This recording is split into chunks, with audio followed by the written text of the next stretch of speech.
Welcome to Rabat, Morocco on day 3 of the World Karate Federation's 4th and final Karate1 Premier League of the 2025 season. This is the lineup of the event and moving on to Kumite. And our program comes to you from the Sports Palace Prince Moulay Abdallah, and the program is being broadcast on selected TV networks around the world and live streamed on the World Karate Federation's YouTube channel. I'm Billy Brennan, and I will be joining you with Miroslava Mishkova, who is a national coach for the Czech Republic in the discipline of kata. Welcome, Mirka, as your friends call you. Hello, good morning to everybody. Mirka, we're going to be starting off with kata, and we're going to be looking at the athletes going for bronze medals first of all, and then after that it will be the gold medal bout, and then we'll be going on to Kumite. You understand that?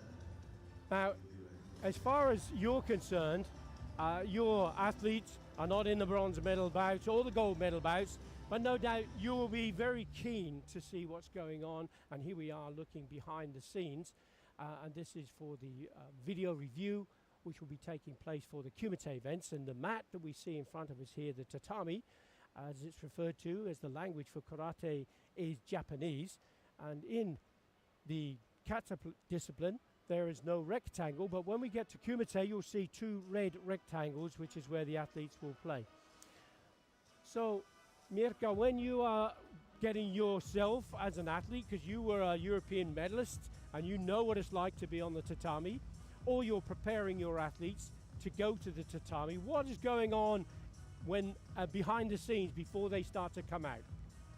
They will prepare themselves. The coaches will try to be very nice with the athletes. Athletes have to be very calm and prepare for go to the mat.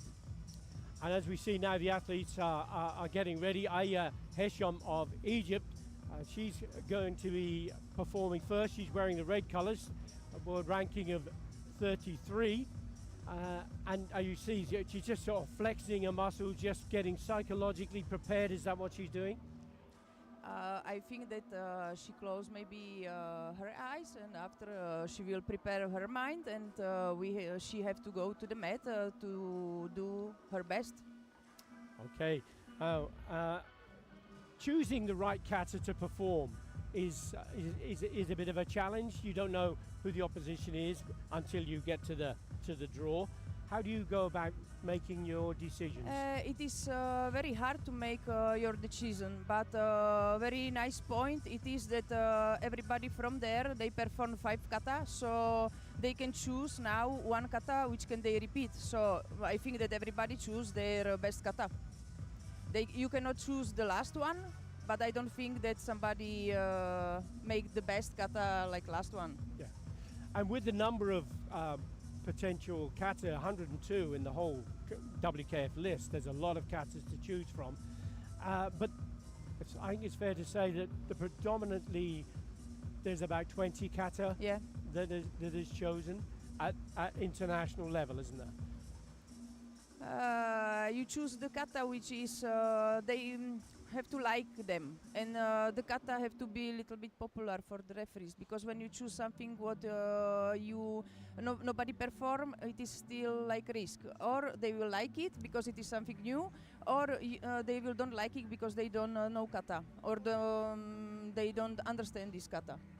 Okay, now from just taking your mind away from being a coach for a second and as an athlete, who was your inspiration to make you want to be a kata player? It was my father. Your father? Yeah, yeah. A karateka? Yeah, my father is karateka. And he was your inspiration. Okay, so we're now going to get ready for the athletes to make their way to the tatami.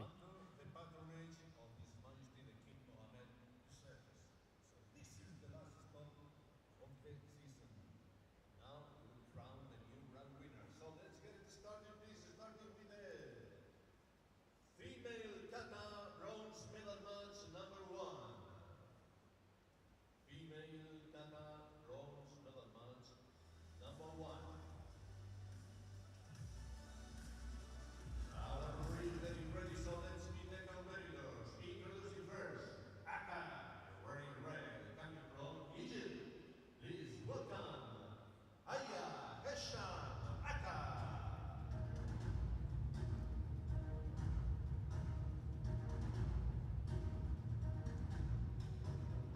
As you can see, this is the journey that Hesham had to this bronze medal bout. She came through the round robin and through the quarter-final stages. Coming from Italy, please welcome Karate1 RABAT. And wearing the blue colours is Tariana Dionofrio of Italy. Dionofrio hasn't won a gold medal in the Karate1 Premier League, but she's had 6 bronze medals in the past, so she knows exactly what it's like. Going first will be Aya Hesham as they make the formalities of the bow. And there are 7 judges, and they'll be deciding on which of these 2 athletes is going to take that bronze medal.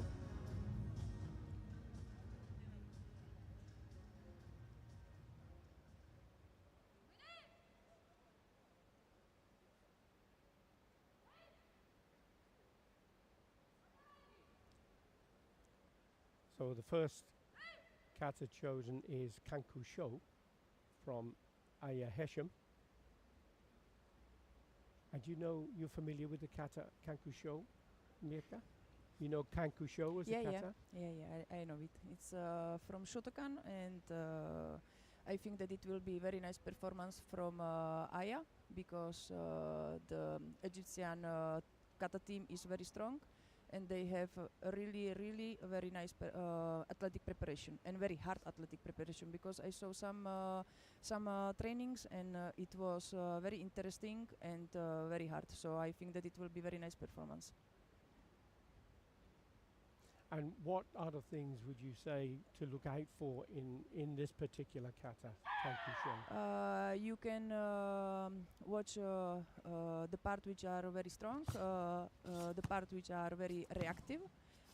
It will be in the middle or at the end big jump. So I think that she will perform it very well.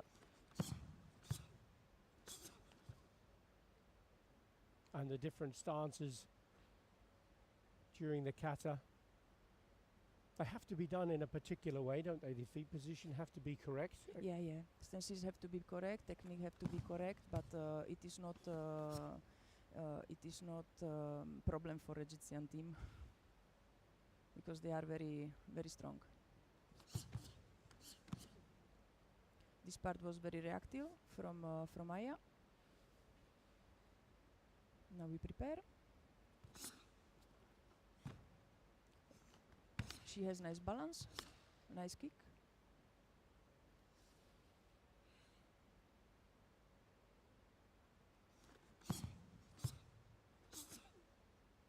Very strong techniques with the part of arms. Now we start to jump. Very well, nice balance. And the last part of kata was very nice, like technique, because this is the part kata where somebody could have problems. She has not, so it was very nice performance from Aya from Egypt. Okay, so now the judges are going to be making their decision on the score. The 7 judges will put those choices into the computer, and that will be awaiting then the performance from Dionofrio. And then after that, we will find out who is to take the bronze medal in the final Karate1 Premier League of the 2025 season here in Rabat, Morocco. Tariana Dionofrio has chosen the kata Superempe, and your style is Shitoru. Yeah, it's my so style. You know this kata really well. Yeah, very well.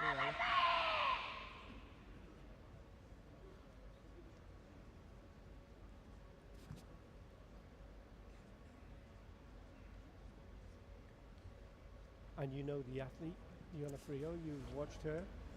Yes, I know Tariana like competitor. I know Tariana like person. She's a very nice athlete, but she's a very nice person too. She performs super in pay, and I think that it is her best kata. She liked it very much. She won European Championship 2 weeks, 3 weeks ago, and this was one kata that she performed there too. Her quality it is that she is very reactive, but she is strong in the level like her reactive, so it is like correct. Uh-huh. She's qualified for the World Games, which are going to be held in Chengdu, in China, in August. That's going to be very exciting.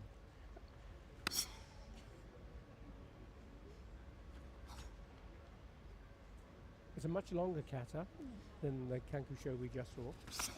This is a little bit longer kata, but it is hard because you have some parts which are still repeating, and you need to make it very interesting for the referees. Because it is not interesting, it is like they don't like it. It is still the same. But Triala is very nice in interpretation of kata.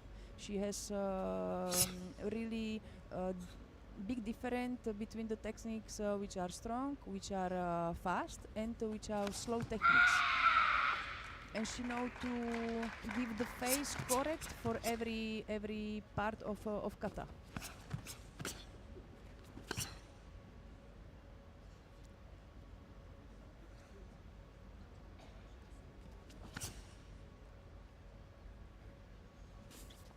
She's very nice with the stances.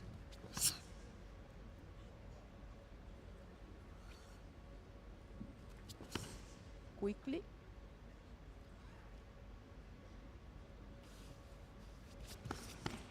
And in general terms, kata is a kind of library of techniques, which is the way that karate movements have been passed down over the years for many, many years, and they have to be done in precise way that is replicating the kion, the ruha of the style, isn't it? Have to be done perfectly. Yeah, it is very, very hard to make kata, because kata it is precision, and you will have not precision for 100%. You have to make one technique million times. It's very hard. It's very hard for do it. It's very hard for mind. And you performed. This was perfect part. It was very perfect part. It was high jump and very big stability with the legs when she come down. Excellent. And you've performed as an individual, of course, and won medals, international medals, but you've also performed in team kata. Yeah.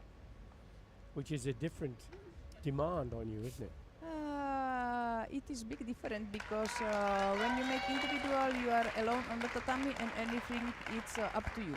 And when you are in the team, it has positive parts because you are not alone. And when you go there with next other people, you are like more sure and more quietly.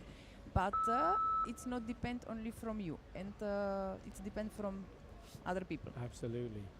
So now we're going to see who of these two athletes is going to take the first bronze medal.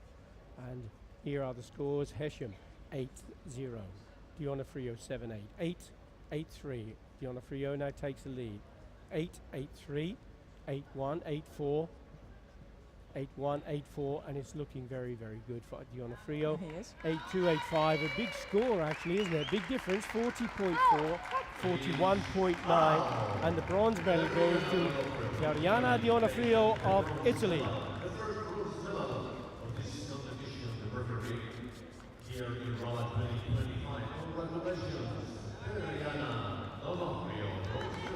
And from your point of view, obviously you know kata, you're a coach, you were a former player, and your husband is a WKF referee, Umberto. Yes, he is. And he judges kata. So you must have lots of interesting conversation about karate.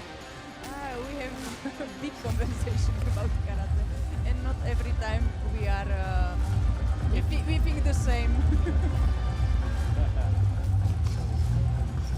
But your impression of those two performances, you're not surprised with the outcome? Did you feel that Diona Frio was the better of the two? But it is only my personal opinion. Sure, of course. I prefer Donofrio because it was more equilibrated.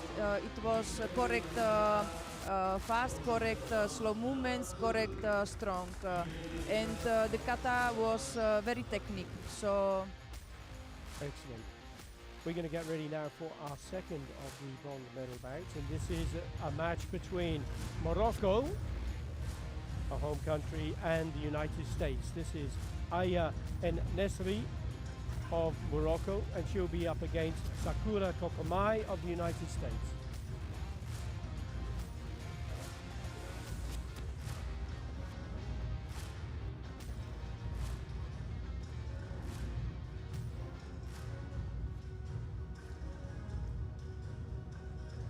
Sakura Kokomai will be performing the kata papuren.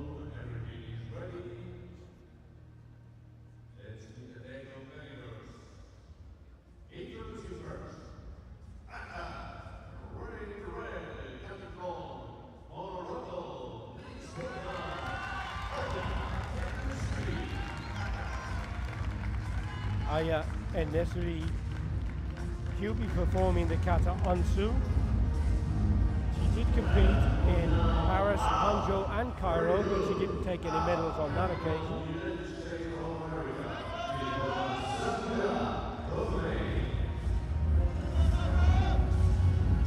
Sakura Kokomai, Joseph Kata Papuren. She recently won the Pan American Championships for an 11th time. Incredible athlete and fantastic success continental level. She's won 3 bronze medals at Karate1 Premier League in the past. And she is, of course, an Olympian.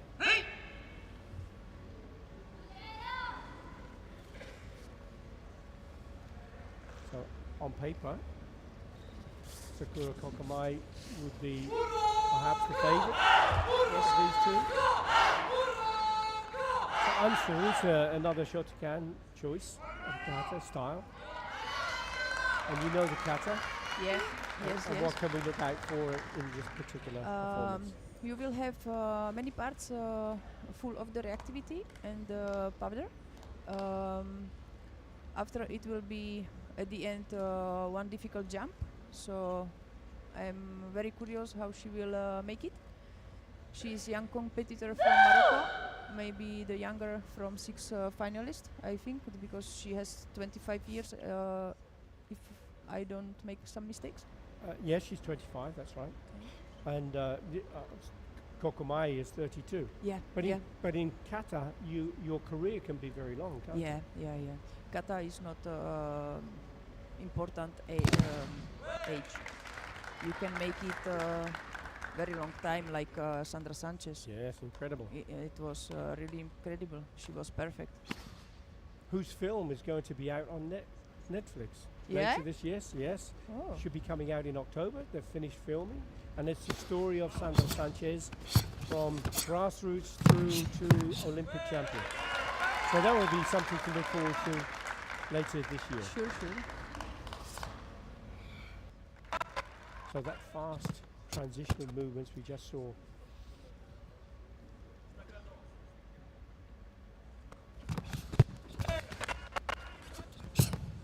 It was very nice with power. Nice balance.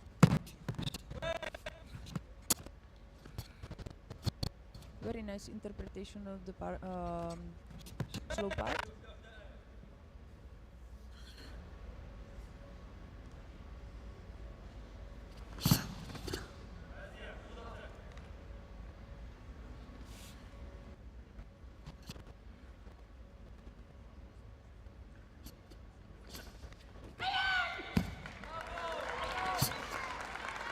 Coming up to that jump that you referred to. Yeah. With some support from the audience. Very nice. It was high. It was nice balance when she go down.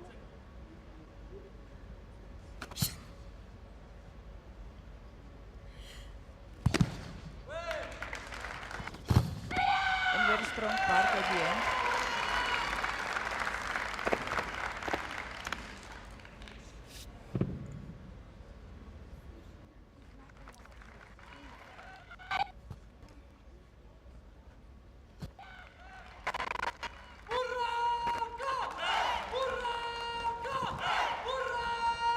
So that completes the kata performance from Aya El-Nesri of Morocco.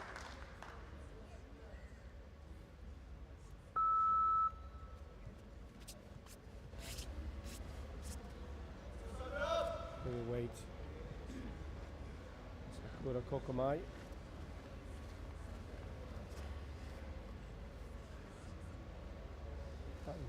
Kokomai has also qualified for the World Games later this year. She was 5th in the Olympics, and she has, as I said, won 11 continental championships. Amazing. It is wonderful. It is 11 years that she is going on podium. No, that she won Yes, yeah. Pan American. Yeah, absolutely. She's been silver medalist twice, in addition to that. Her choice of kata, Papuren, and from your style, you know very much about this Mirka. Papuren, it is interesting kata because it is very hard to make interpretation. It has some part that it is quickly and reactive, but it has many parts that are very slow, and you have to interpret very well. After, at the end, you have one part of kata that you are on one leg, and it's mean that you have nice balance, because if you lose it, it is not very nice. And that's a foul, isn't it? If you lose balance.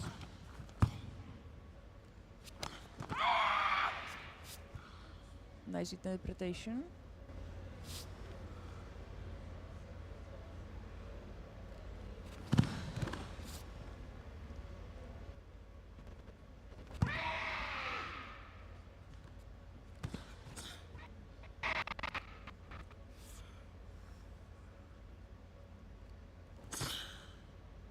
She's very strong with her legs and with the stances.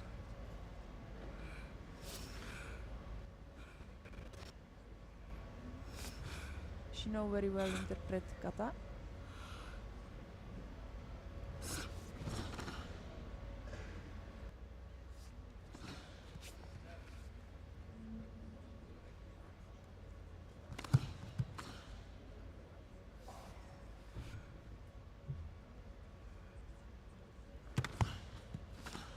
This part was nice, reactive.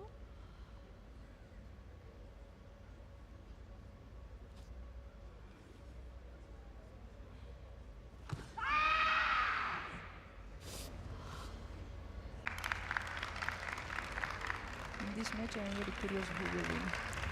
Well, yes, both athletes performed the kata well. No glaring errors from either of them. Two different katas, obviously. Let's have a look at the scores as they are revealed. And Nesri 7-9, 7-8. 8-8.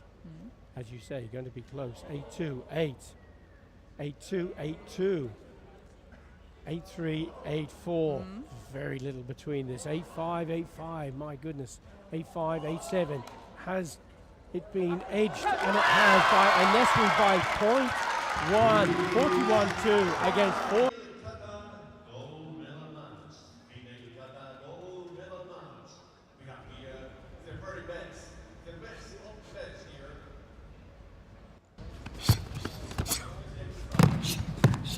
And this is going to be really exciting because the winner of this bout becomes the grand winner of the whole series. It will be a very interesting match.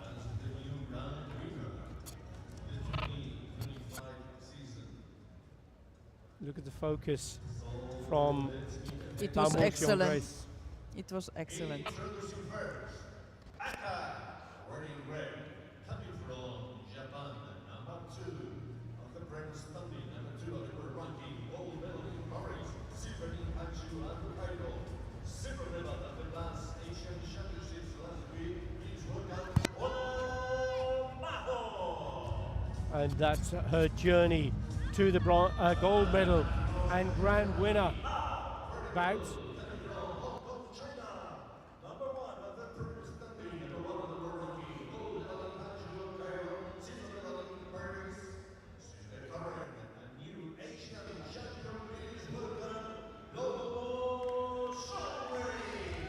Lomo Grace. She's been working with Sandra Sanchez and Jesus, her husband, and her attention to detail has become incredible. Her focus is wonderful. Both of these, of course, are qualified for the World Games. La Mouchon Grace was a bronze medalist in the Olympics. She's also a World Games bronze medalist from 2022. Oh no, the grand winner from 2024. Can she take another back-to-back grand winner prize? We'll have to wait and see. And this is the same final that's been played out on several occasions now, and it's going to be really exciting. You see the gold embroidery on her shoulders. That signifies that she is the current grand winner. Now, can she hang on to that for another season? And at the end of this kata performance, we will know. Both have chosen the kata Chatnara Kushanku, so you can make a direct comparison when you're watching this and to carry those thoughts across from one to the other. And what are your thoughts as we start to wait for this athlete to come onto the mat? You, now I can tell you, Mirka looked at me with wide eyes open, as much as to say, I haven't got a clue who's going to take this gold medal and the grand winner prize, because they are both so incredibly good and talented world-class athletes, aren't they, Mirka? I think that this will be the match very, very, very beautiful.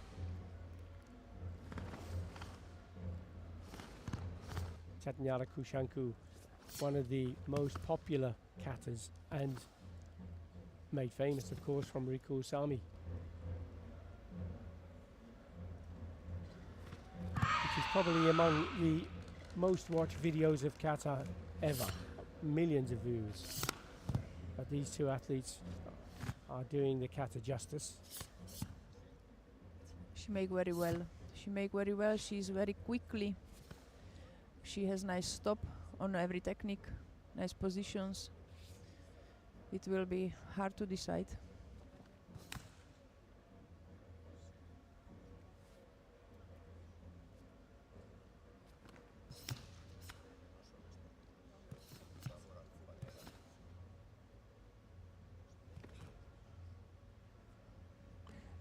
And looking at the line of the heels, you can see where the mat is. You can see how accurate they plant their stances. Yes. Yes, she is very, very nice technique. She has nice athletic performance. Now we will see jump. And a connectivity between upper and lower body. Yeah. Jump was perfect.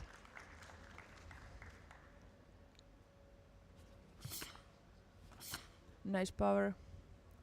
Nice transitional movements. It will be very, very hard to decide who will win.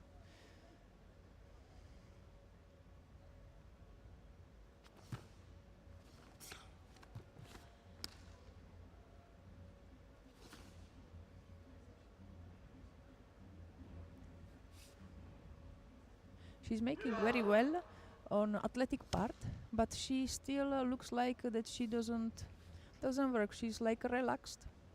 It is very, very controlled. Yeah.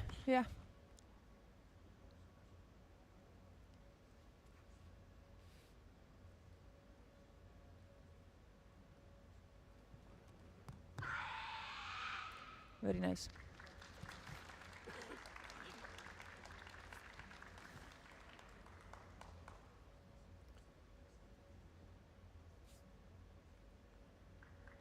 Now, has she done enough? We have to wait and see about the performance from La Mouchon Grace. But that was really impressive, wasn't it? Yeah. And I'm very happy to be here because I can see it very close. So it is very hard to see there close. Maybe in the warming up area, but it is different, like on the competition, direct competition and direct final. Of course it is. La Motion Grace, Hong Kong, China. Chatnyara Kushanku. This kata performance will determine who of these two athletes will become the grand winner for the 2025 season.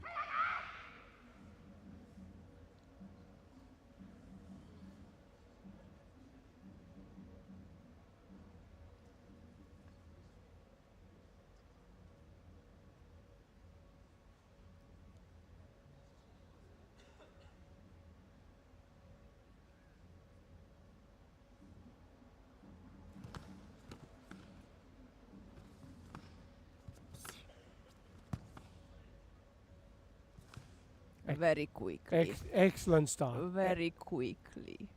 A very nice kime. So, for those people who are not so familiar with the term, what would you explain kime to be? It is final part of technique, how you stop it, how is power or energy or technique at the end.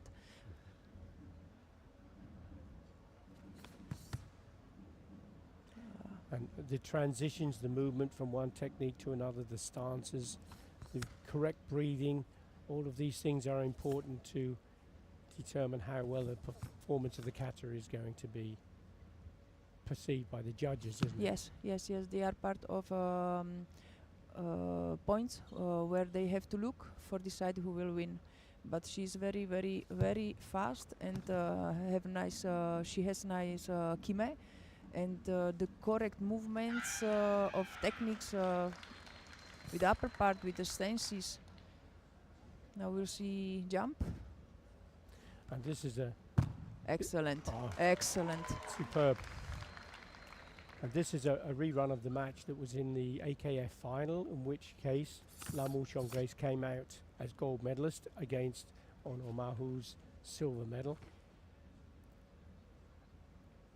So the challenge between these two is just running right throughout the season.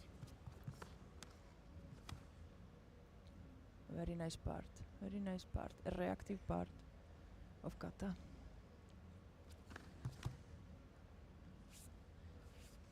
Her focus is beautiful.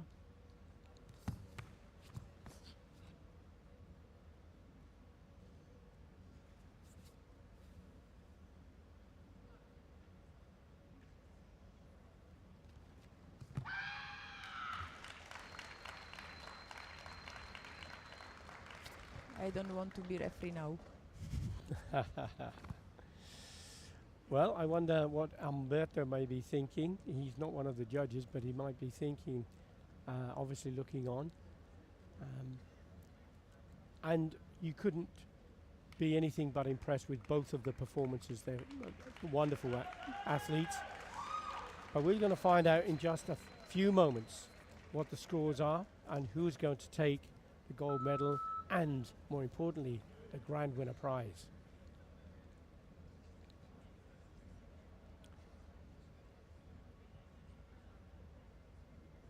Will it be a back-to-back grand winner prize for Ono Mahu or grand winner for La Motion Grace? 8-5, 8-3, 8-6, 8-3, 8-6, 8-7, 8-7, 8-8, 8-8, 9, 8-9, 9-1, 9-2, 9.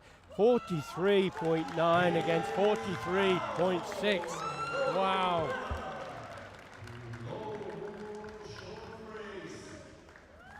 And that's confirmation of the new grand winner for the female kata division, La Motion Grace, Hong Kong, China.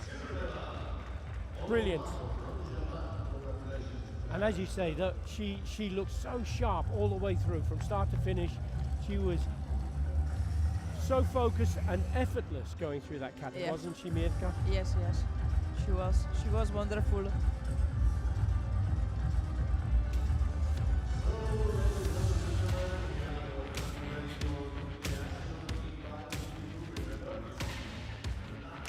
a chance to enjoy the performance of La Motion Grace.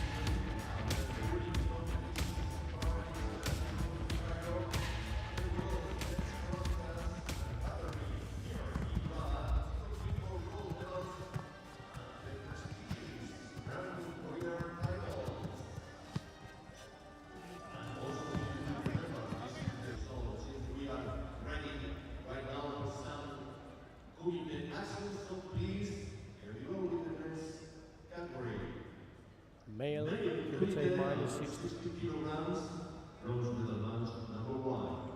Male Kumite, minus 60 kilograms, bronze medal match number 1.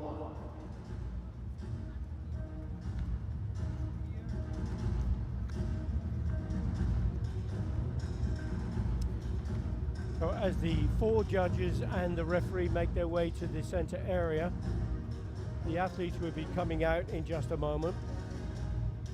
Christian Sabatino of Italy will be wearing the red colors. Wearing red, coming from Italy. Please welcome Christian Sabatino. Christian Sabatino hasn't won a Karate1 Premier League. He has been a cadet silver medalist in the youth league. Wearing blue, coming from Turkey. Please welcome Irai Satan. Ere Samdan, you can see 9 Yuko, no Wazaris, 2 Ippen on the way. So he's able to score heavily in both 3-point scores and 1-point scores. Ere Samdan was the Olympic silver medalist. He's qualified for the World Games. But importantly for this competition, he's still in the running for the grand winner prize. And he has to win. And he has to hope that Zenos, who's in the final, loses. The current grand winner for the 2024 season, Hiromu Hashimoto, he didn't make it to the medals. He lost out to Savano of Azerbaijan's 8-6 in the quarterfinals. So it's going to be the new grand winner crowned for 2025. And will it be Samdan or will it go to Zenos of Greece? Now this isn't your area of expertise, Mietka, I understand that. But you know karate, you know how athletes feel in their training, how they try to prepare for the tatami. And I'm sure that your contribution in whatever form it can be with the kicks on the back, Sure. or with falling down, with the kicks on the back, Sure. or with falling down, or other problems which could be in kumite. So my father chose kata because it was a little bit better for me, yes. for my health. But I like kumite too. It's not my specialty, but I like it. I like watch it because it is different. It is very various. It is very. It's not a program like kata that you know what it will be this and you have to make this. This is very different. Exactly. And with kumite, unlike kata, individual kata, you don't know what your opposition is going to do. Yeah. So your fate is partially in their hands, and you can see the hands of and speed of Samdan here with that first Gyakuzuki to the body. There's a video review requested from the coach of Sabatino. And as you can see in the right hand screen, Samdan going in low with that reverse punch as the attack came in from Sabatino. And the video review referee will make a decision now on... I don't know very well the rules because sometimes we think something and sometimes they say no because they saw something other. It is Sure. hard to understand. I think that you need study for to be referee, and I think that every coaches have to study the same because after we can understand better. Yeah, absolutely. But that score was given for Sabatino, so the senchu for Samdan didn't take place. So level now, 1 point each. There's another video review. Once more, it is for Sabatino. And when the video reviewers are specifically looking for, they don't know if it's a kick or a punch, they have to decide whether in fact there is a score. And on this occasion it hasn't been given, so Sabatino now has lost the card. He can't do another video review. And there is 1 minute and 7 seconds left on the clock.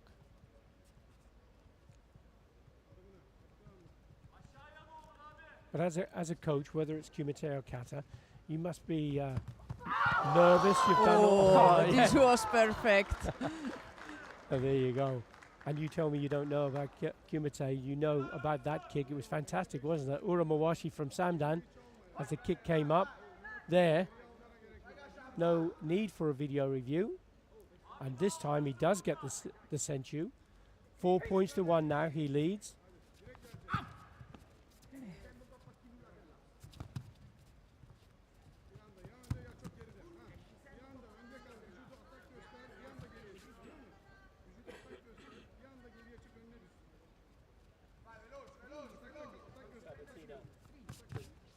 Sabatino, the lesser of the experience between these two. Next one. Yeah. Now Samdan is starting to take real control here with this match. He'll take another point. That's 5 points to 1. He leads. 25 seconds still to go.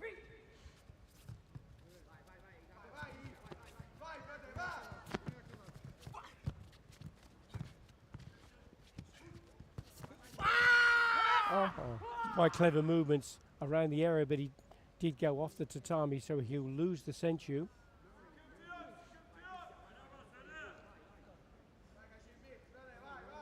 With 13 seconds, and that's still quite a long time in Kumite terms, Mirko, isn't it?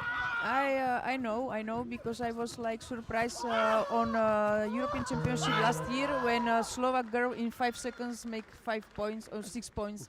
I was like very surprised. It is very nice that you can still make your performance at the end. 3 seconds, 1 second, you can change the results. Incredible.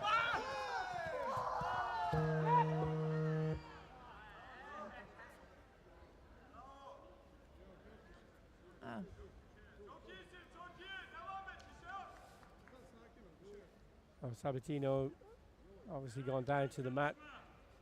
Referee Pirkko Heinonen from Finland, very experienced referee, an Olympic referee, will determine whether or not that contact was excessive, whether it should be penalized. There is a point that's been recorded for both of the athletes, 2 of the judges going for each. The mark on the right eye of Sabatino was there before the match started. So the referee awards the point to red and also the point to blue. Okay. 1 second left on the clock. And it's the first of the bronze medals in the male minus 60 kilogram category, and it's gone to Eri Samdan of Turkey, who keeps his grand medal winning potential alive with that win. He isn't home and dry yet. He still has to hope that Christoph Stefanos Senos doesn't take the gold medal in the final, which will come later. But in the meantime, he can celebrate a well-earned bronze medal.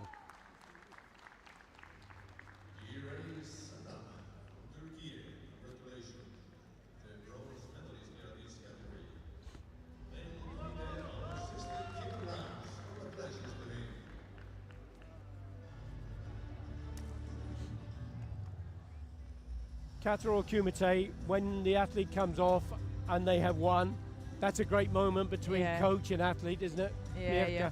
It is a very nice sensation because you have something for your hard work, and you know that your work it's nice, it's great, and you are happy.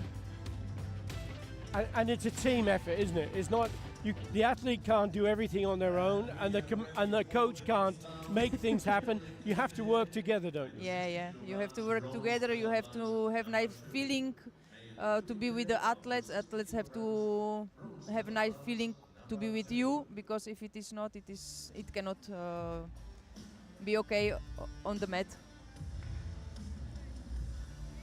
Male Kumite minus 60 kilogram, the second of the bronze medals. The referees line up, waiting for the athletes to make their way. 16th in the world ranking, Ali Zayed Ali of Egypt. So here we go. Introducing first, Aka, wearing red colors, coming from Egypt. Please welcome Ziad Ali. Ziad Ali, look, 6 Yuko, 1 Wasari, 2 Ippon, so he has a full range of abilities, kicks and punches. Can expect to see some really good techniques coming from Ziad Ali. Wearing blue colors, coming from Azerbaijan. Please welcome Farid Saladov. Farid Savadov, 20 years of age, a world junior medalist, gold medalist in fact. But this is his first Karate1 Premier League of the season. And he has taken a gold medal in the Youth League before.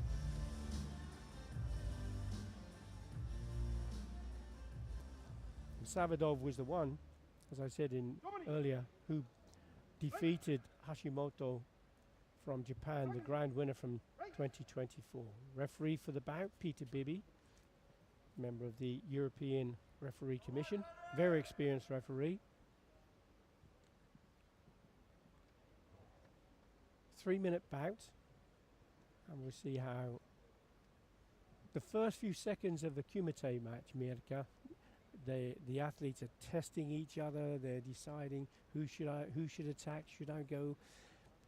The psychology of the sport of karate and the art of karate is very important, isn't it? How you think. Yes, but I think that it is very important in every sport, because if you can make everything what you want in the gym, like athletic preparation, like technique preparation, but if you have no your head, and if you have some problems, you don't conclude your work. So with sports psychology and sports science is a really important part of the preparation for athletes now. Isn't Yes, it? yes, of course. Now you can work with mental coach or other people which can help you if you have some problems. Sometimes it's okay only your coach from karate, but sometimes you have to work in other parts.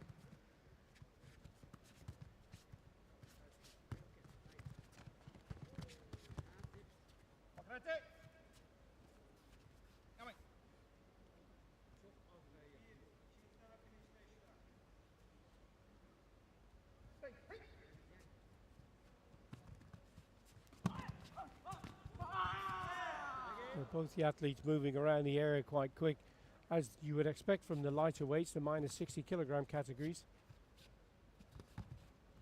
Coming up toward the halfway stage. Still no score from either of them. Attempted kick there from Ali. It's difficult to put in a fast and strong kick to the body off the front leg, but that was an excellent score. Came up from nowhere, that second technique, the Uramawashi, the hooking kick to the head. That's a 3-point score for Ali. Unopposed, it will have a senchu to go with it.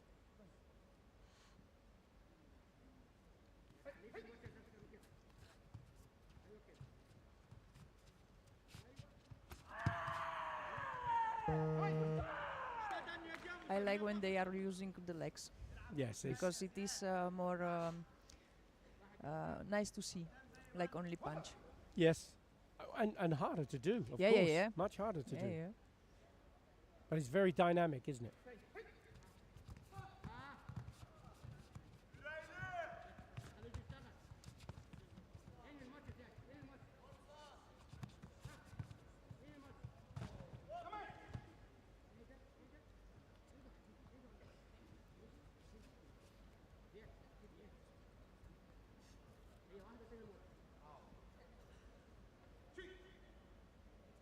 And as with the athletes, these are in the top 32 in the world, and these athletes are incredible ability and preparing for the World Championships which are held this year.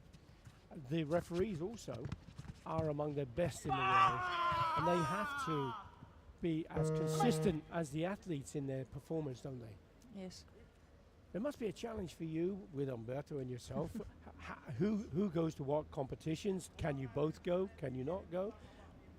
It's depend because you know that you have ranking in athletes part, but you have ranking in referees part too. So it's depend from many factors if my athletes will be 6 points lead, 6 points to 3 lead from Ali. And Savadov now uses those kicks. If he can do that again, he will level the score 6-6, and then it will only be the difference between the Senchu.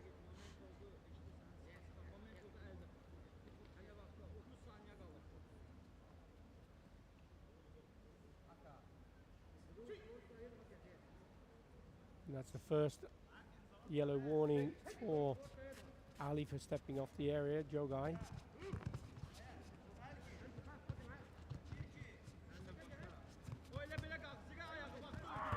Into the last 27 seconds. Ali's just trying to keep his opponent away. Savadov tries in a kick to the body. It was very close. Didn't get the judges' support. There's a 3-point score. And once more, it goes to Savadov. And this is going to be a very exciting 14 seconds. The only difference now between the two is the Senchu.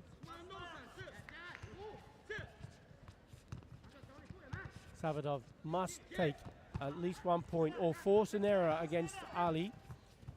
And if he does, he has 2 ippon. Oh, wow, that was an... Now, was he off the area when he did the kick? That was the thing, as a video review requested. But was he off the area when he did the kick? Or was he in... now. You see the kick coming up. Did it reach its target? Did it go in close enough to be a valid score? That one, it looks fine from there, doesn't it? Yeah. I think that it will be.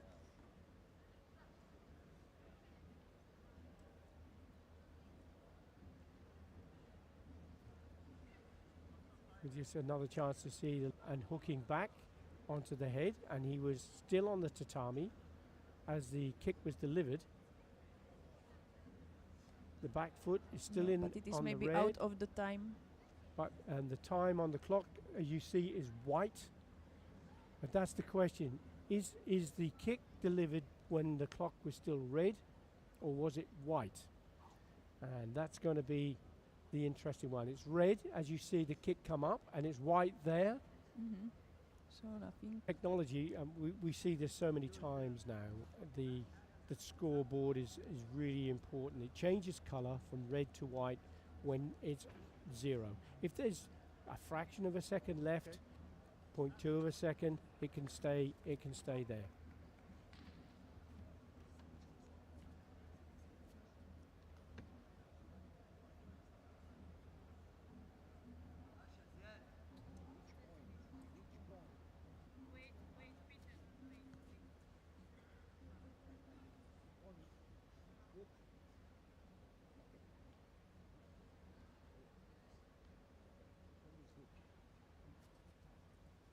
There's just some discussion. It was ippon for Aka. At the moment, the score.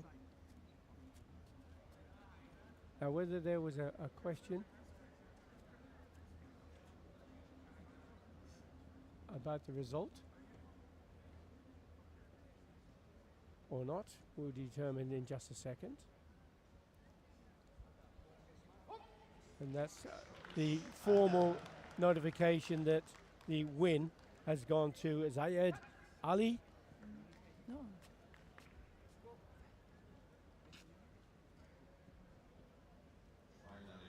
On the score, now that score was recorded on the board back there.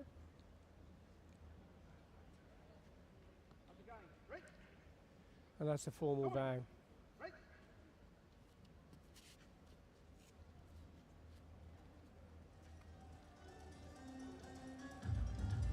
So that's the second of the bronze medals. Male kumite, minus 60 kilogram.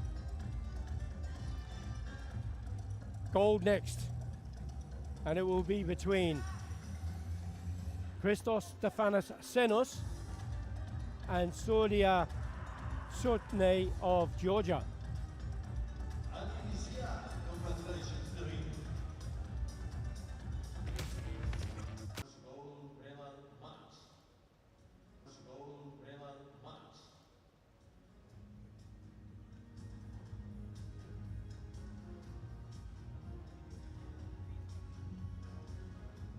So let's welcome the competitors. Introducing first, Aka, wearing red, coming from Greece. Number 3 at the Premier Standing, number 2 at the World Ranking, silver medal in Paris, and Hanshu, and he's the current champion of the world. Please welcome, Christos Stefanos Shenov. 17 Yuko, no Wazari, no Ippon, all punches.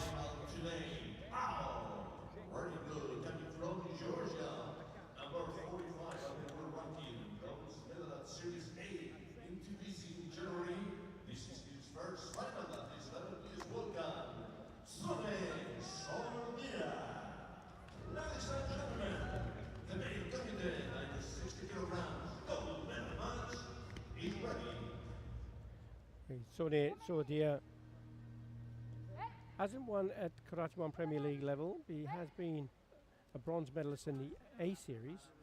He took that in Tbilisi this year.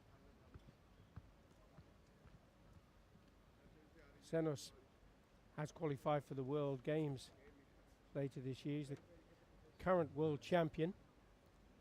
He was second in Hangzhou and Cairo. Didn't take any medals in Paris this year.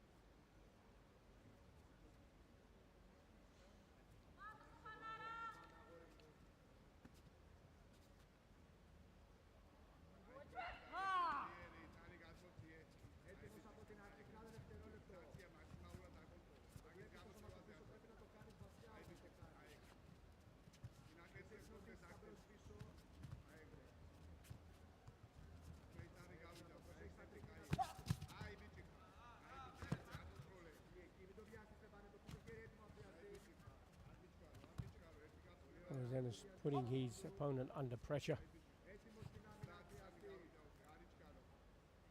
It's all part of the strategic kind of thinking. Keep your opponent in the corner if you can, just trying to test all the time.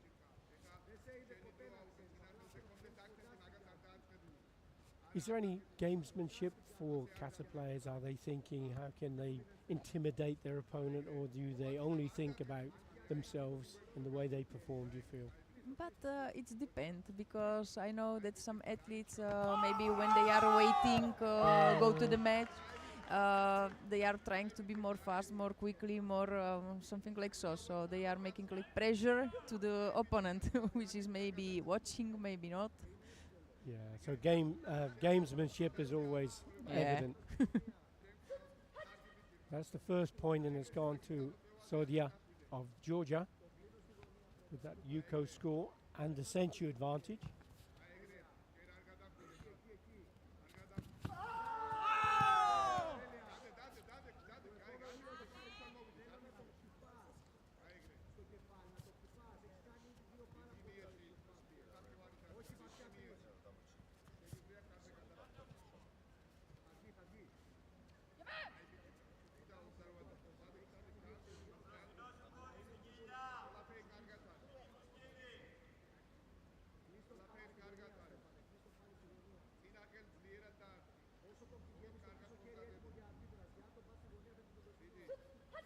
I think that they are nice athletes, but two coaches, ex-athletes both, or athletes both. Yes. It is very interesting to listen to how they try to push athletes to go to work, to make something.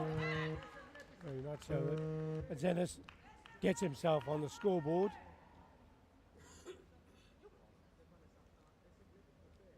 So he has a Yuko score.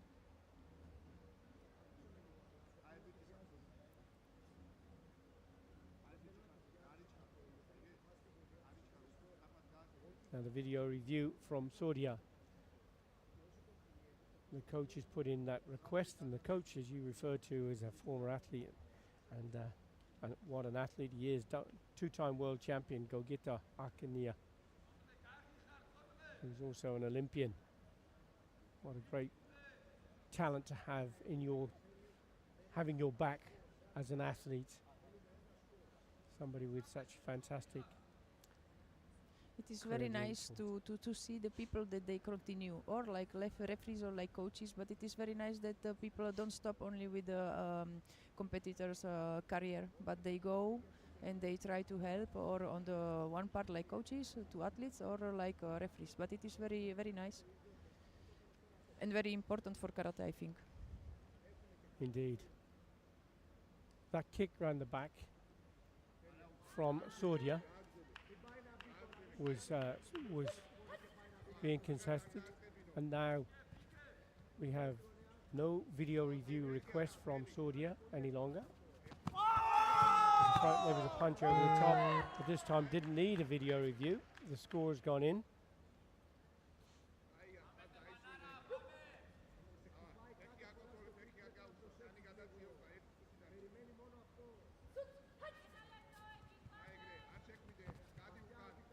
So into the last minute. Sordia leading 2 points to 1. He has the Senchu advantage.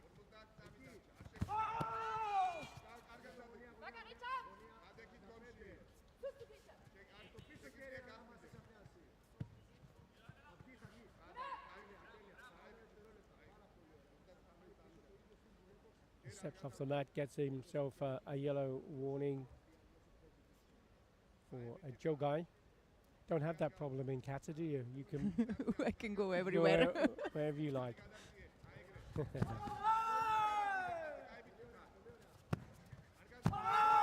Front hand again from Sordia, but it is Zenos who gets the support from the judges.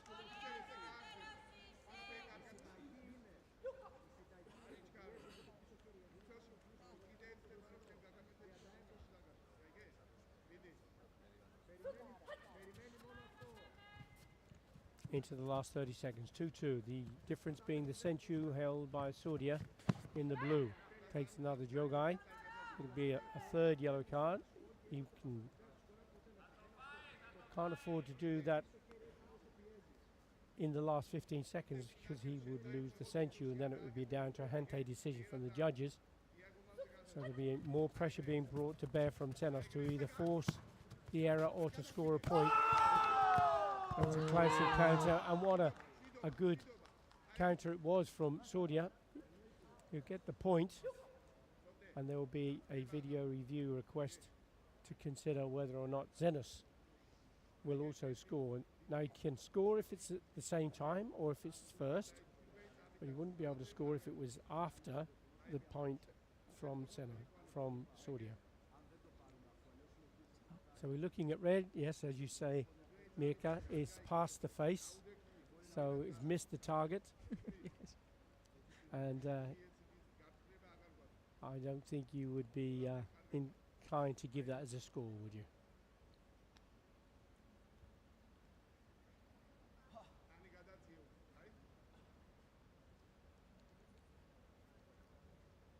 So if the video review is turned down, it is given as a score, but it's 3-3. And the Senchu advantage once more from tennis.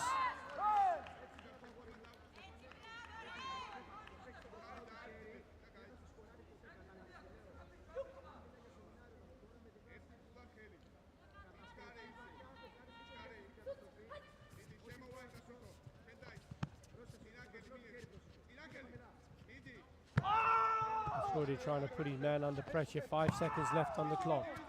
Zenos trying to hold his ground. He's going to step off the tatami. It's a nice strategy. Well, he could afford to do so because he hadn't any warnings against him. He'll get a Hansoku Chui straight away. And now it's time up. And a big smile from Christoph Stefanos Zenos, who takes the gold medal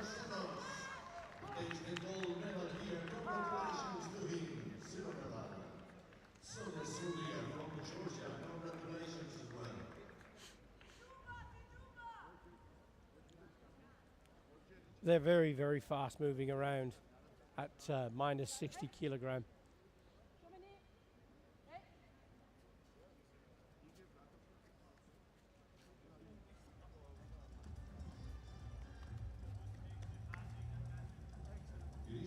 Celebrations.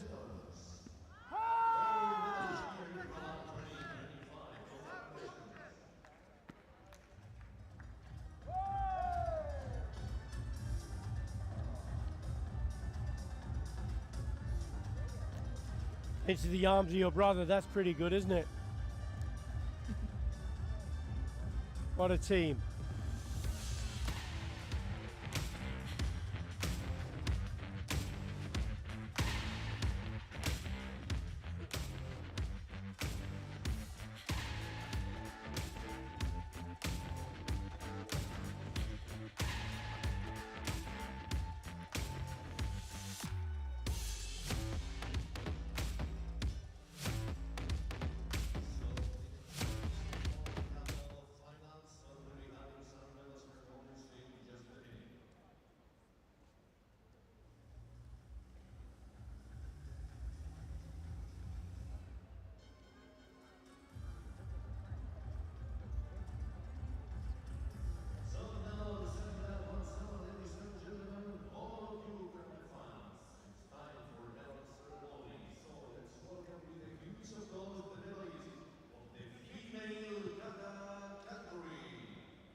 Bronze medal going to Diona Frio of Italy for her performance of Super MP, defeating Egypt's Aya Hesham.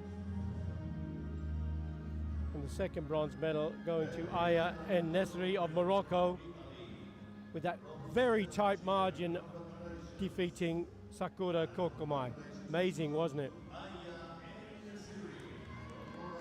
That was the tightest of margins, wasn't it, in that bronze medal? Just 0.1 difference between those two. Yes, yes, yes.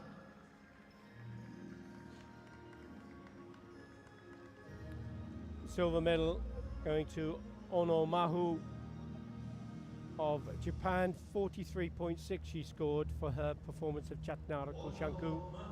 Congratulations, very well done. And the gold medalist here at the Rabat 2025, Lobo Showgrace, Hong Kong, China. And Lomu Xionggrace, Hong Kong, China, her performance of Chatnara Kushanku, 43.9 was the score, and that gives her the gold medal and the grand winner crown.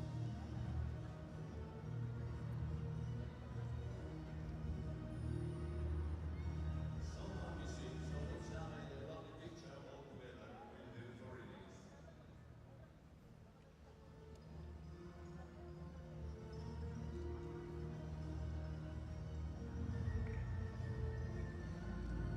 Your medalists for the female kata division. All together onto the gold podium.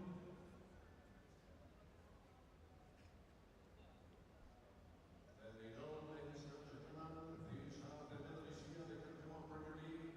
Female kata category, Karina Mofrio, Anya Nesiri, Onoma, Lobo Showgrace. Congratulations, all of you. Thank you very much.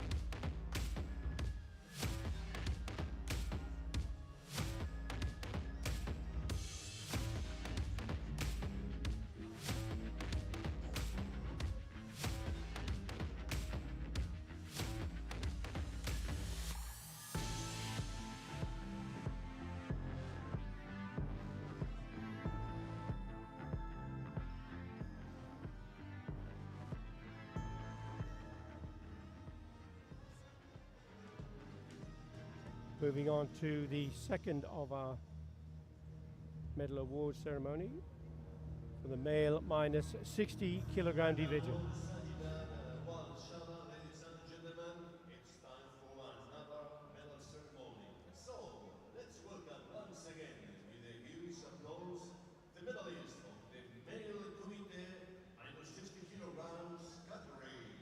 Male committee minus 60 kilograms category.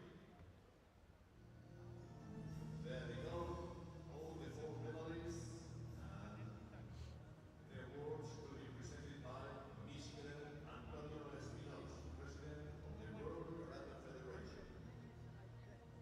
Bronze medalist, Irai Satan, Turkey, Ziad Ali, Egypt.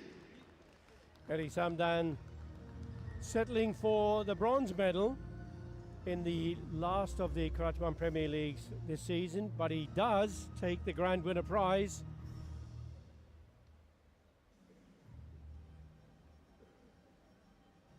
The second of the bronze medals going to Zayed Ali of Egypt.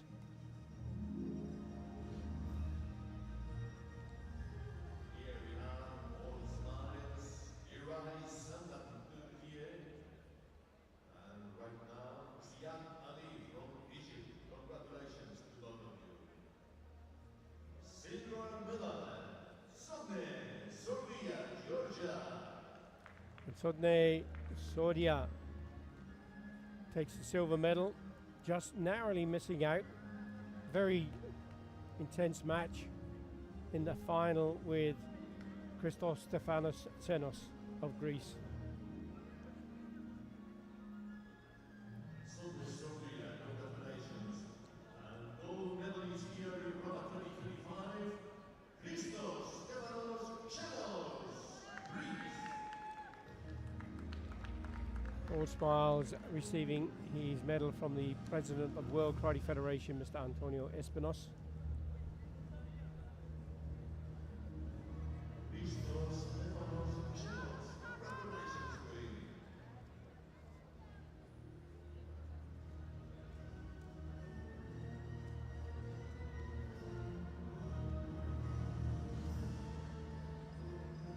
Here we have our family picture together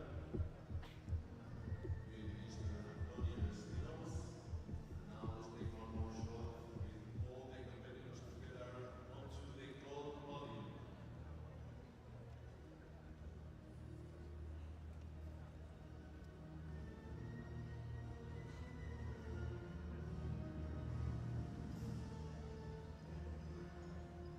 Irai Satan, Ziad Ali, Sodne, Serbia, and Christos Stefanos Chelos. Congratulations to all of you, and thank you very much. Very well done.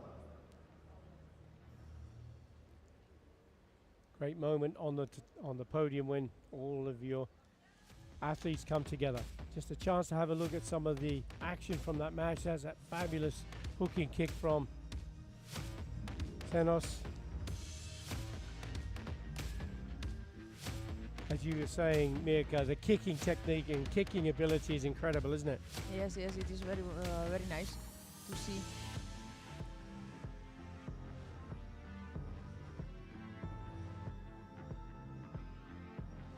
So it's time to go back to our podium with the subcommittee action. Let's go back with the ladies.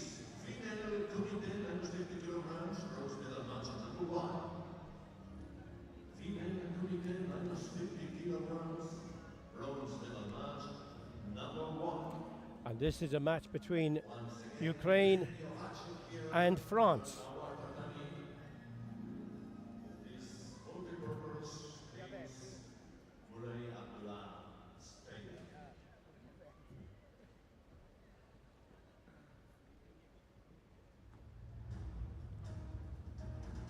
We'll meet the competitors in just a second. So as we're waiting for the athletes to come onto the tatami for their kumite match, what's your next objective? Your next competition that you're preparing for? Next competition, it is K1 Youth League in Porridge. I think that like for everybody who is working with the cadet junior and the 21 categories. So we have 1 month and we will see. Yes, of course. Coming from France. Now, please welcome Sophia Ulafan.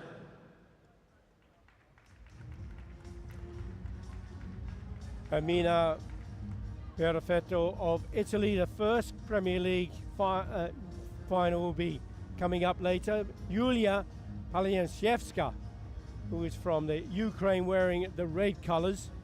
She competed in Paris, Hangzhou and Cairo, but she didn't take any medals. Gideon Schwab, the referee for the bout. Sofia Bourdonnais of France, 29 years of age.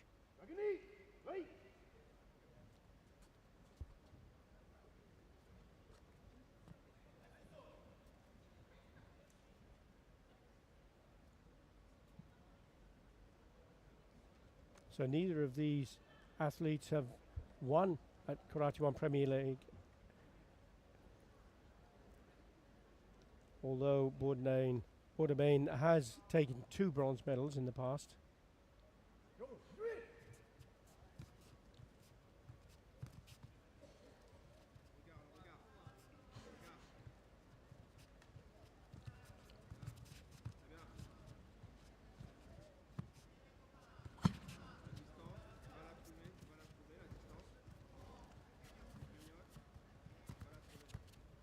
Bourdonnais putting Paliansiewska under pressure in that corner.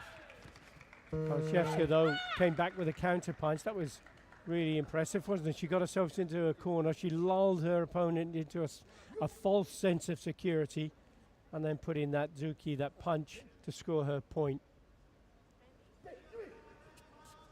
So she has the Senshu to go with it.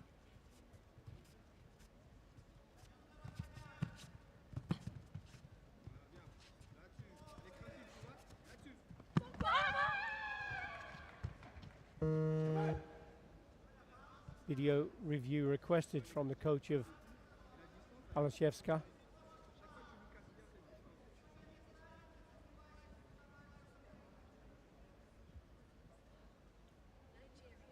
You can't see where the red pad finished there on that top right hand screen. Trying to find the best of the images. There are 4 cameras that can be chosen from the video review. Referee conducting the video review is decided that it's not going to be a score and the card has been lost.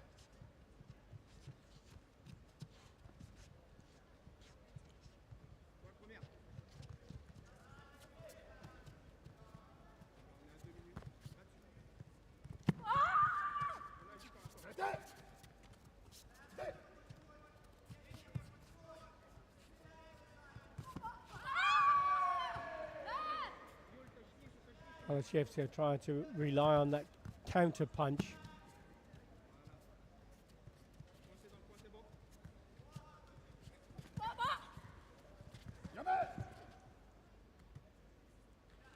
You see all that, the hand pads and shin pads and other equipment. You don't have to worry about any of that in kata, do you, America?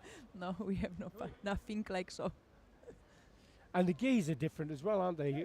Kata gi is lighter or stronger, harder. What is the preference for you for wearing your gi in kata?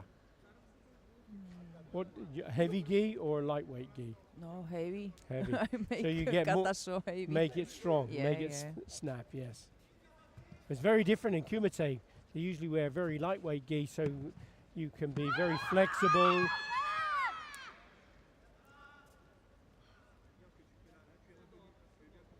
So like any sport really, the athletes have to be very specific with the equipment that they use to enhance their performance as best they can.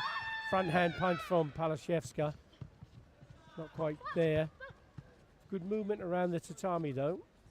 She has 2 points now, leading, and she has the Senshu.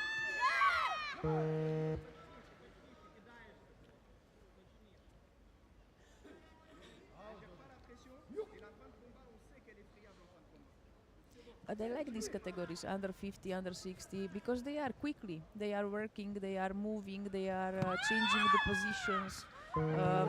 The categories plus are not so. Sure. But I mean, in your discipline in kata or in kumite, your training regime is about trying to be quick and nimble and being able to move. You do similar, do you plyometric training, that sort of thing? Yes. Shmejukai. That's her second yellow card. Stepping off the area.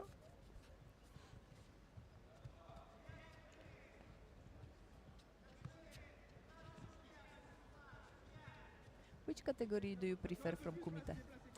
I prefer commentating and being as neutral as possible, and I enjoy all categories. Yeah. That's my diplomatic answer.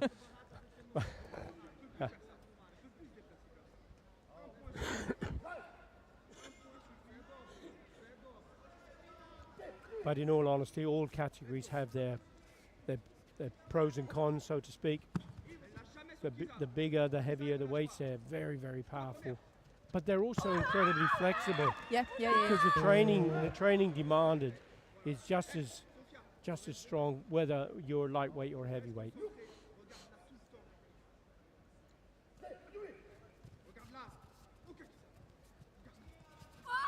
Coming up to the last 20 seconds. And now it's Bordabayan who has the 1 point advantage.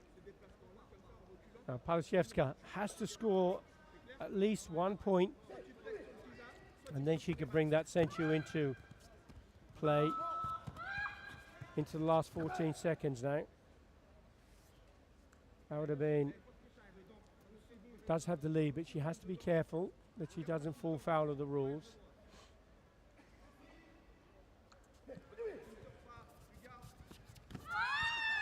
And the front hand from Palashevska. Didn't get the judges' support. She doesn't have a video review left.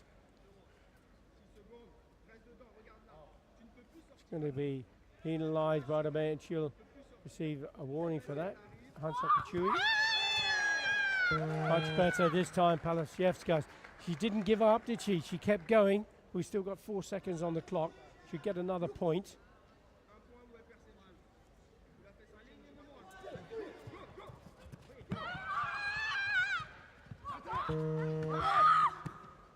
But she pulled that back from the jaws of defeat. She took that 1 point score.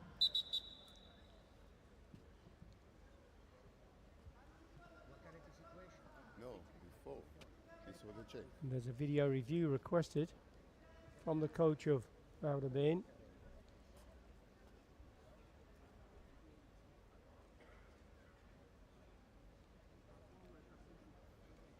We're looking at blue, the potential for a score. The two right-hand screens show the punches quite clearly, but they don't show where they finish, where the punch actually finished. So there's the punch going in, but did it go past the side of the face? And that's what's being considered, if it missed the target or not. Did you have an opinion on that, Mirka? My opinion, it was out. Yeah, and you were correct to say so. So no score, and there it is, time up. And the bronze medal going to Yulia Palashevska of Ukraine. Bronze medal going to Julia Palashevska from Ukraine. Congratulations to her. Well, she should be really pleased because with 4 seconds to go, she was looking at defeat, wasn't she? Yeah. And she pulled out that punch just in time. Julia Palashevska, just like her sensual foundation. Bronze medal to her. Congratulations.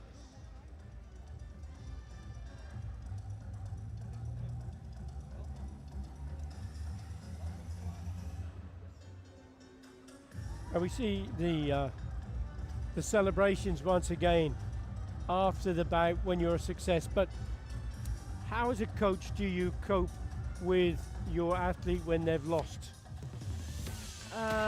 It is very hard because you work very much. You give everything for be the best, and when you are so close, because the third and fifth place, it is different. You have medal and you have not medal, no? So when you are so close to have some medals and after you have not it, it is very, very, very sad. But I think that they have to think positive, because if you are in the final for the third match, it means that you are one of the best. Yes. You are here, you are in first 32 people on the world, so just to be here, you have to be proud to yourself and you have to be happy. And if you go to the bronze medal and you lose, you have to try again and try again and try again. And I think that one time the medal will come. Yes. Yep. So you have to think positive, Yep. like everything in the life. Patience and persistence. Okay, look. Sarah Hubrich, 3 Yuko, 3 Wasari, 3 Ippon. She has all of the technique in her arsenal. She was a world silver medalist in Dubai in 2021.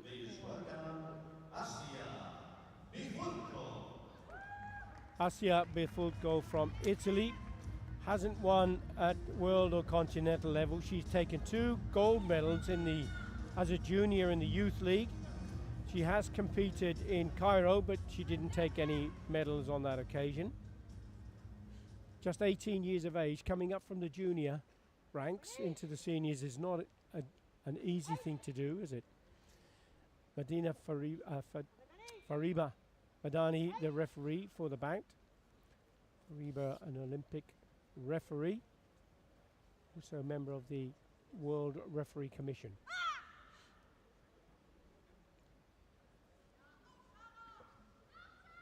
So in Qatar, athletes can compete in the senior ranks at an earlier age, can't they? Yeah, Than in you can Kumite. have 16 years, and in Kumite it is 18, I think. That's right.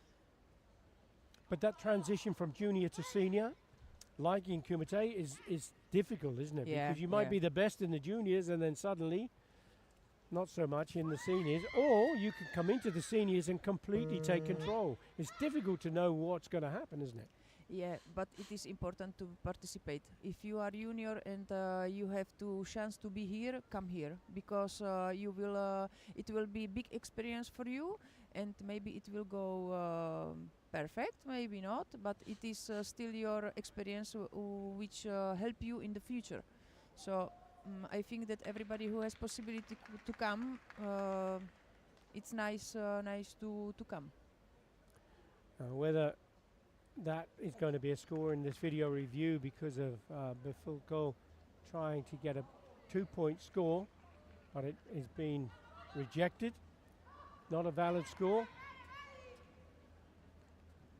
And Hubrick can breathe a sigh of relief because she hasn't fallen behind by the scores, and her opponent now doesn't have the video review request available anymore.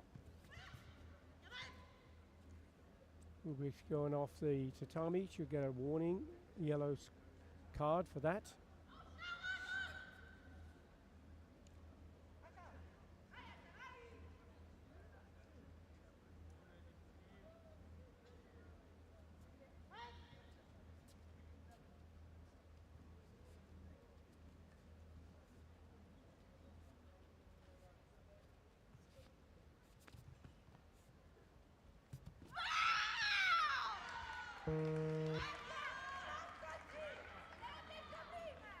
One-point score going in favor of Sarah Hubrick. As it's unopposed, you'll get the Sensu advantage as well.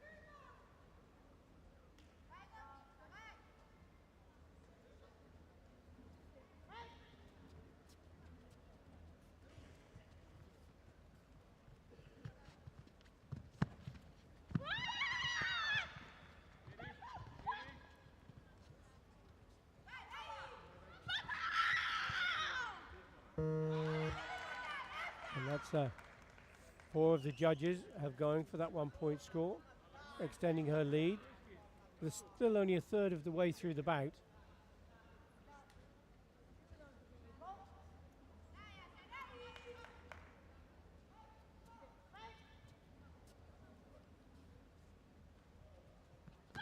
And similar for your discipline in kata, maintaining focus and concentration from start to finish, that's not easy, is it?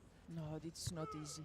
It is one of the hard points of kata to remain with focus, and especially if you make mistake and you know that you make mistake. Yeah. This is big problem for kata, because in kumite you have still 5 seconds, 10 seconds, and you can make something.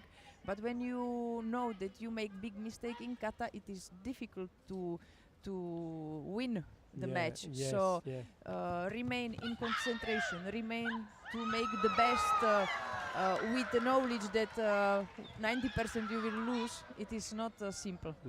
But similar, there are similarities because of in kumite.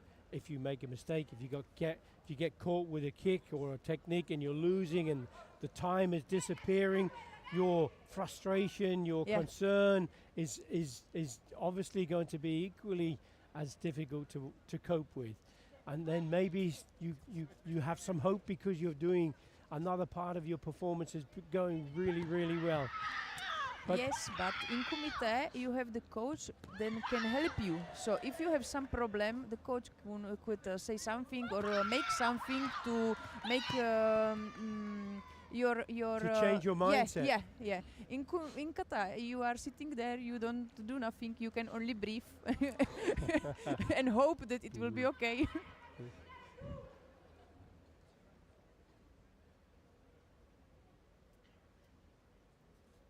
So all disciplines have their challenges. And this is the first one of the yellow cards as a warning to Bifulco of Italy. She's still trailing 2 points to 0. 1 minute 13 seconds still to go. As she did get caught in the face with that kick. Hubrick went down, she threw her legs up.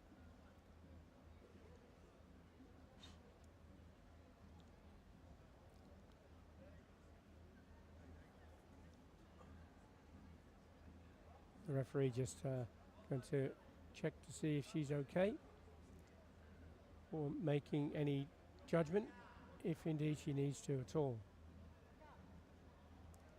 So Hubrick is going to be given a warning. That's her third warning.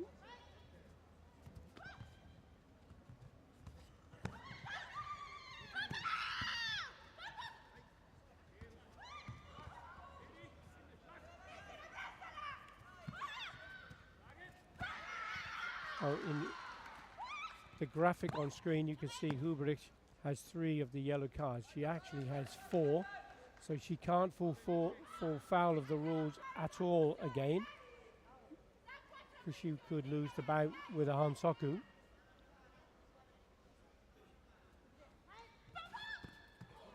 And Bifulco will be putting her under as much pressure as she possibly can, either trying to score or force another error. And 1 minute 13 seconds is a long time to hold on.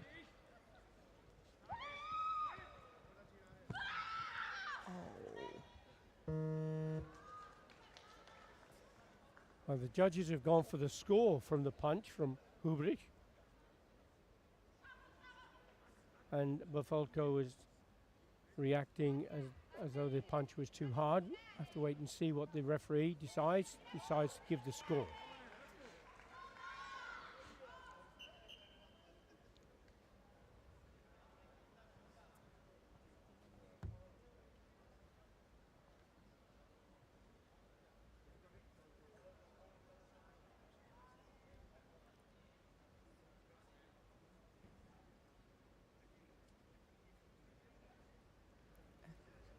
Maintaining focus and concentration.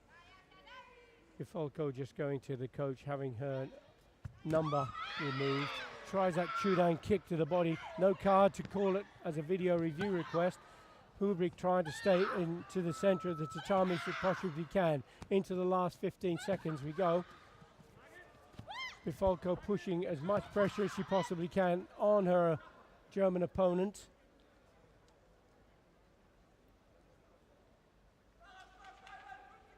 Five seconds still remain on the clock, and it's still Hubrick leading 3 points to 0. There's a 1 point score to be added to her tally.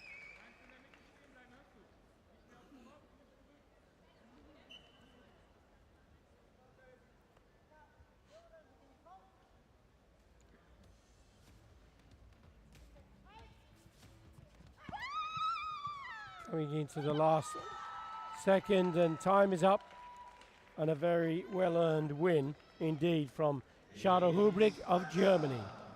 Sarah Hubrick from Germany takes the bronze medal here. Congratulations to her. Sarah Hubrick.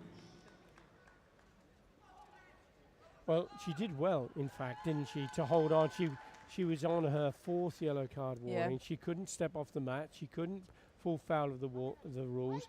Obviously, Bifolko knew that, and she was putting her under as much pressure as she was, wasn't she? I think that it was the best tactic which she could make, because if she don't make nothing, she will take the yellow card. Yes, absolutely. Rabat 2025.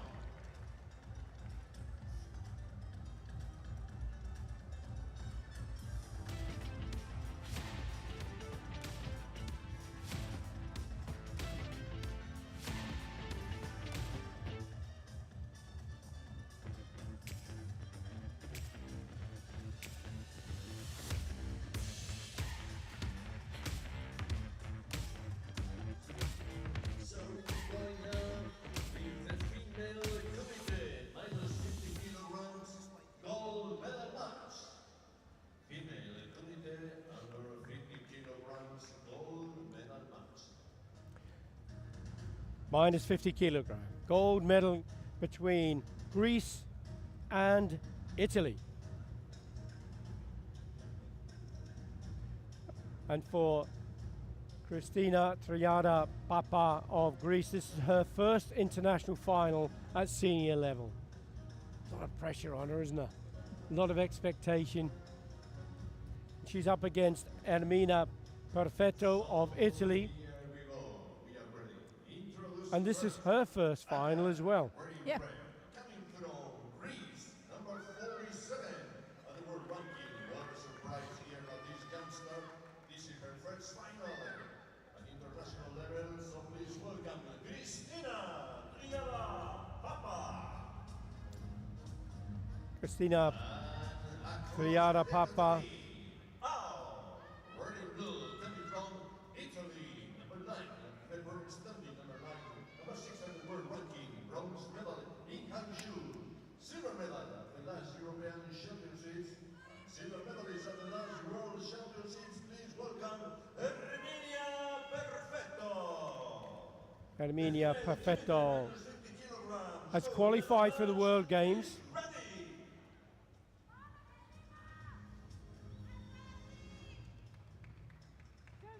Recently taking the silver medal, Perfetto, in the European Championships.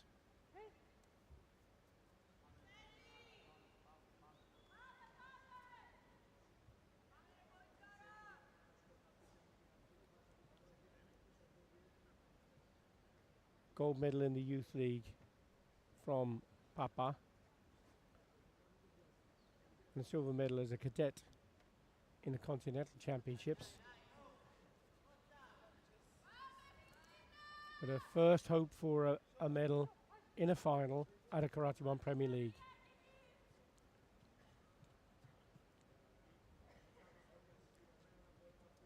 The grand winner for 2025 in this division has already been determined, and that has gone to Maldia Zangbirbe of Kazakhstan for the second consecutive season. Zangbirbe finished second in her pool. She did compete here, but she lost out 6 points to 4, and she lost to Ermina Perfetto.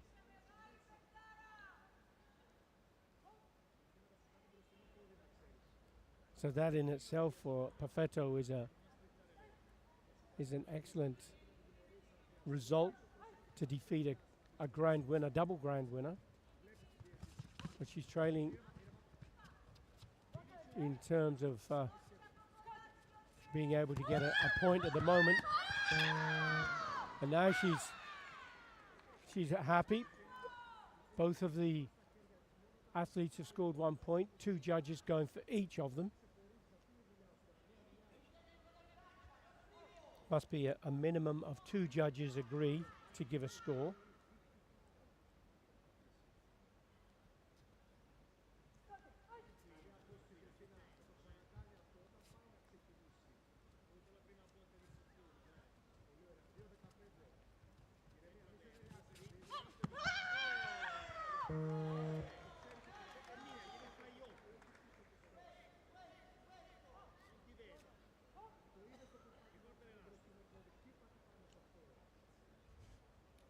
Two points each. Senchu being held with Papa. Takes another score. Another 1 point Yuko score.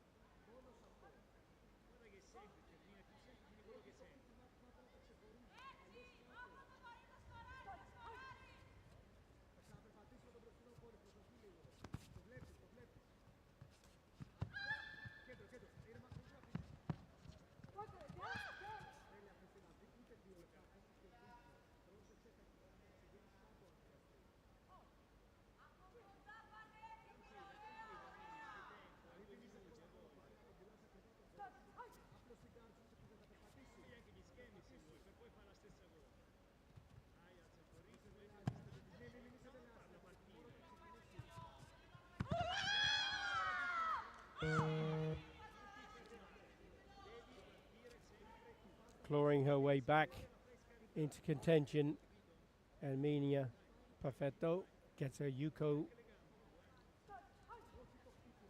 3 points each. It's just a Senchu difference between the pair of them now. Yes. Oh, that was good. We have both scoring. 3 points going to Papa. And 1 Yuko score for Perfetta. Got hit in the face with the kick.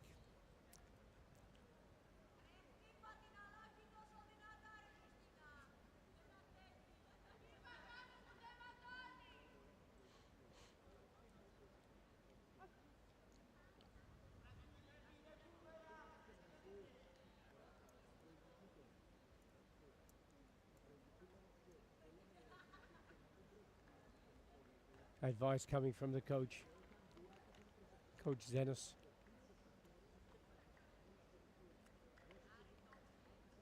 I don't have to worry so much about injury in kata, but you can turn an ankle, or it can be a problem for you as well, can't it? I saw 2 times the problems with the kata, because one time one girl make a punch during the kata, and her arm is going out. Okay, Yeah.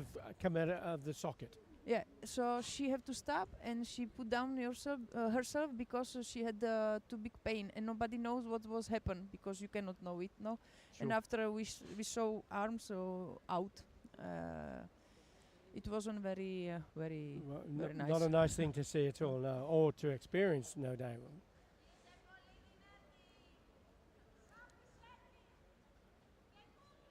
But it's possible to be injured, I suppose, in Bunkai in the team event. Yeah, in Bunkai too. But have to be realistic. Well, absolutely, it's important that it is.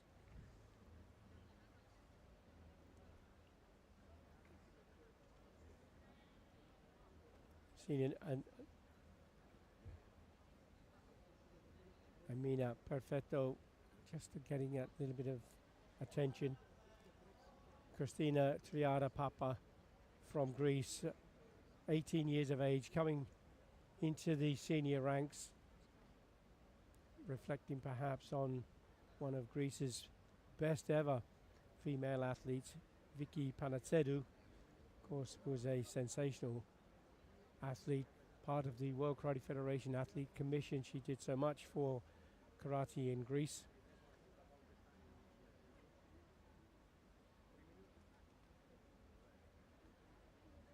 And it's not just about what you do on the mat, is it? Or what you do as a coach. It's what you do for the sport of karate. Yeah, yeah. And do you have your own dojo? Do you teach youngsters as well? Yeah, I have my dojo and I teach karate little child and I'm happy in my dojo.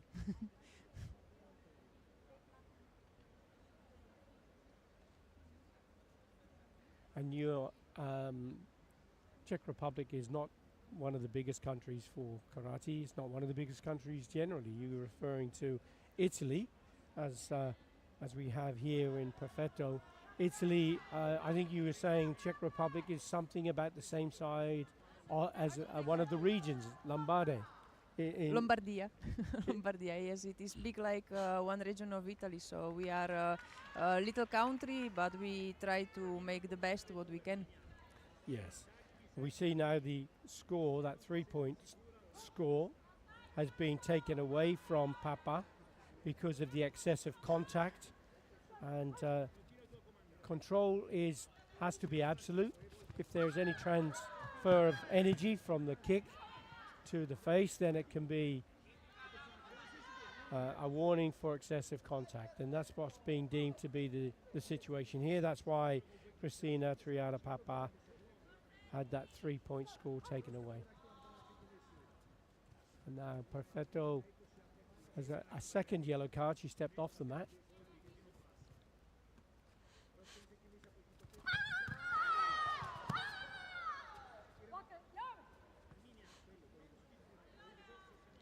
Still a third of the bout remaining.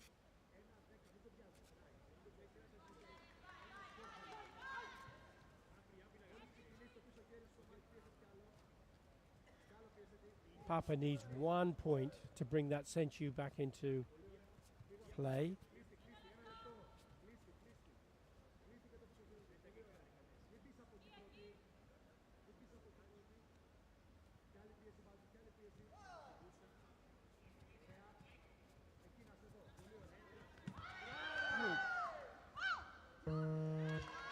Well, the judges have gone for that. 2 of the judges gone for that score.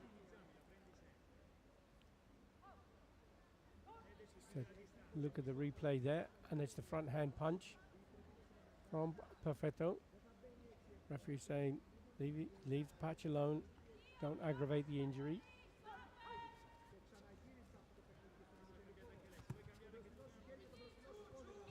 So it's Armina Perfetto again with that counter punch, but the attack from Papa received 3 of the judges' support.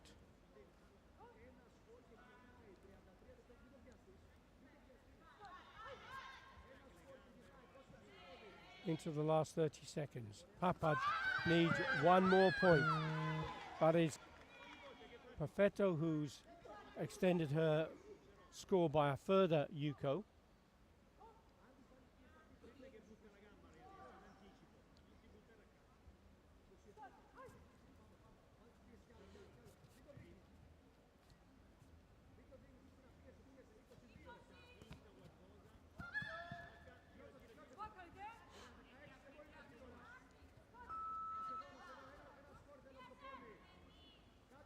Ten seconds left.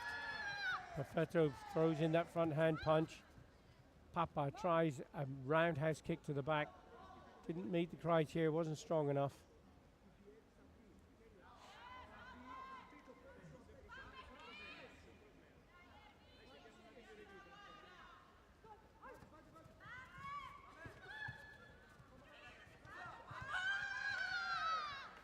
Perfetto quite clever. She's closing down Papa so she can't get the kicks and can't get the range, can she? It's out! Armenia Perfetto from Italy takes the gold medal here. Silver medal, Cristina Triana Papa from Greece. Congratulations.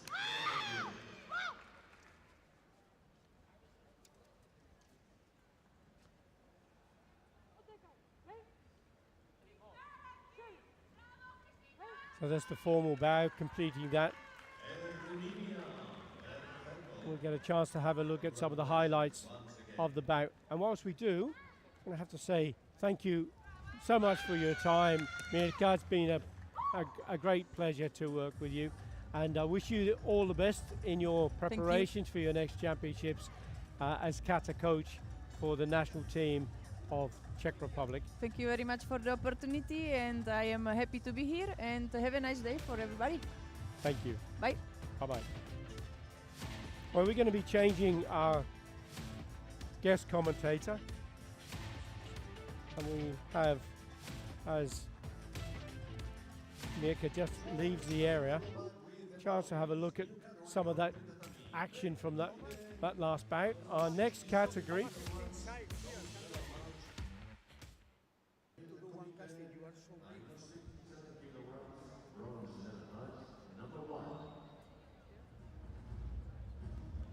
So we're on to the male kumite minus 67 kilogram category. And in this event, it's going to be a competition between Jordan and Japan. And I refer to the athletes. This is the bronze medal bout, not the gold medal bout. This is the bronze medal bout, and it'll be between Ali Al-Sawi of Egypt and Hussein Mahmoud of Azerbaijan. And it gives me a chance to introduce, whilst we're waiting for the athletes to come on to the area, our next guest commentator, who's an absolute expert in kumite. And just as we're waiting for Ali Al-Sawi to make his way here, I'd like to introduce William Thomas, the head coach of Hong Kong, China, former world champion, team, individual, you've done everything. The father of a world champion in Jordan Thomas. Welcome, William. Very pleased to be here. Thank you. Well, I mean, you've been in the stadium, you've been watching what's going on, and we've had some exciting bouts, but we've got more to come, haven't we? Absolutely, and I'm really excited about the 67 and the female 55 and the 75s. So we've got a couple of great athletes here. One very experienced with El Sawi from Egypt, and a relative newcomer, but obviously I think he's early 20s, about 22 now. He's 22, that's right. So I think it promises to be a great match. Both Azerbaijan athletes really coming through in this category. Well, Eli Al-Sawi is an Olympian. He was 5th in the Olympics. He did compete in Paris, Hangzhou and Cairo, but he hadn't won any medals so far, so it's his first opportunity to take a medal. Yes, I mean, he's definitely a consistent performer, but he hasn't been able to tip over, as you say, in recent years to get that medal. So hopefully he's going to try and change all that today. The current grand winner in this category, Said Obaya, didn't get in, he finished 2nd in the pool. He didn't get through to the rounds. It just shows you the strength of talent that there is in the division, isn't it? Absolutely, and I think this reflects through all the categories, where the Premier League is such a high standard that anybody on a given day can take the result and beat champions. Incredible. And the ability nowadays for the athletes to be able to kick, punch, takedowns, the whole gambit is there. And Ali has got some fantastic, Al-Sawi's got some fantastic kicks, hasn't he?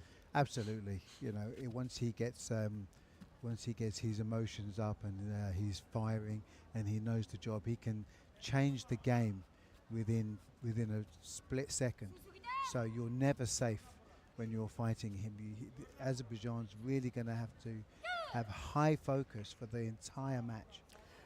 And you can see the respect that Al-Sawi doesn't take it for granted that he's on paper the most experienced and can we say the favourite, because Muhammad Ali has great confidence for a youngster who's come into this division. He's not frightened of anybody, is he? Absolutely not. And we're seeing this more and more, where the younger athletes are coming in and they haven't read the script. Yeah. You know, that they're supposed to be more fearful and more careful. Yeah, absolutely. And they're going for it. So let's see how he handles this now, because he's one behind, and he's got some work to do now to pull back that point. He looked over at his coach to suggest that he might want a video review, but the coach felt, no, that wasn't the time to pull that card. Absolutely, because he was probably second. So maybe both valid techniques, but if not first, he's not going to get the point. That's right, and lose the card. And that can be really important later on in the match, can't it? Absolutely. But he's okay this time because he's got the support of the judges, but so has El Sawi. It's 1 point each, so El Sawi still has that 1 point lead with the century to go with it as we come in through that halfway stage. So he's shouting again, he needs that card, but again, let's see on the video review whether or not there was a clean collection. I think he was going for a kick to the body, or a kick to the head, and you see the kick coming up high. Did it reach the target? Is it too far away? It looks like toes at a first glance, and El Sawi is moving away, and this is why he's called it, because he's felt the connection, but whether or not it was overextended or slightly off target, it was just going to be up to the referees. Yeah, because it has to be the correct distance, doesn't it? Yeah. Certainly, from that image, you saw that the kick did arrive at the target. Okay, it wasn't at the instep, it was the toes, but nevertheless, yeah, so it's been given the score. Good call from the athlete. You know, he was confident.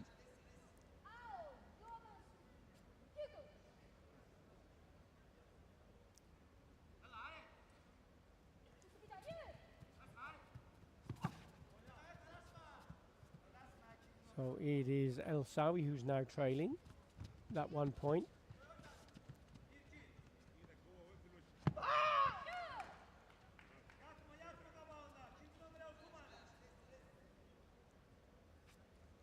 Medley seems quite confident at the moment. He seems to be managing. He's not panicking. Yeah. You know, he's not biting. No. He's not biting on some of the triggers quite so easily. So.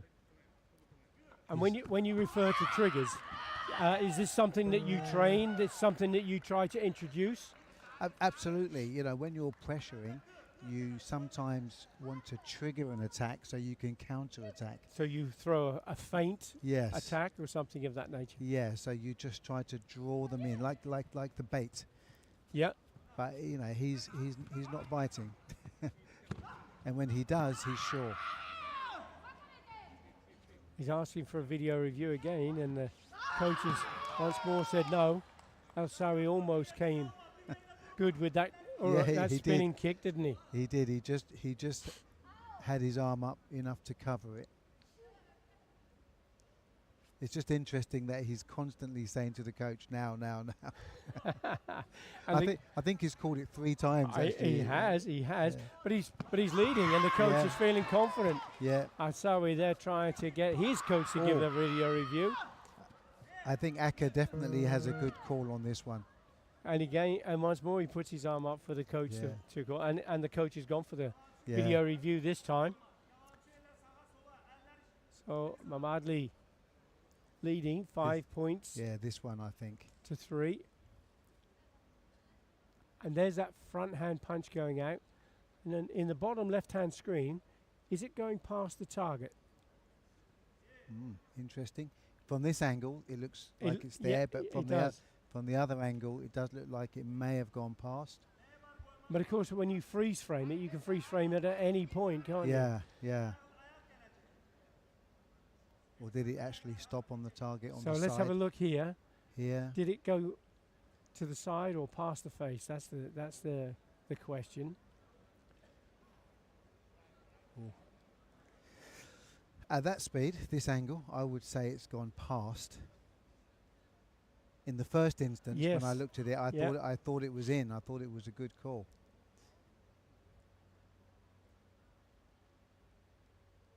And the referees decided that it's not going to be given as a valid score. So the card has been rejected.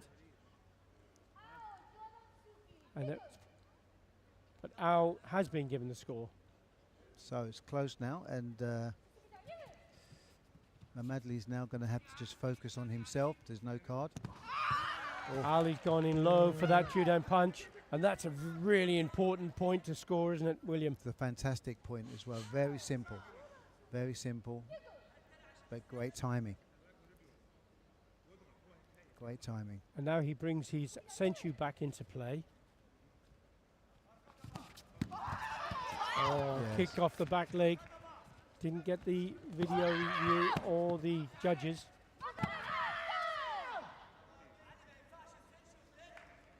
I think it's going to be a fight all the way to the end now. All the way. And there's still 20 seconds remaining.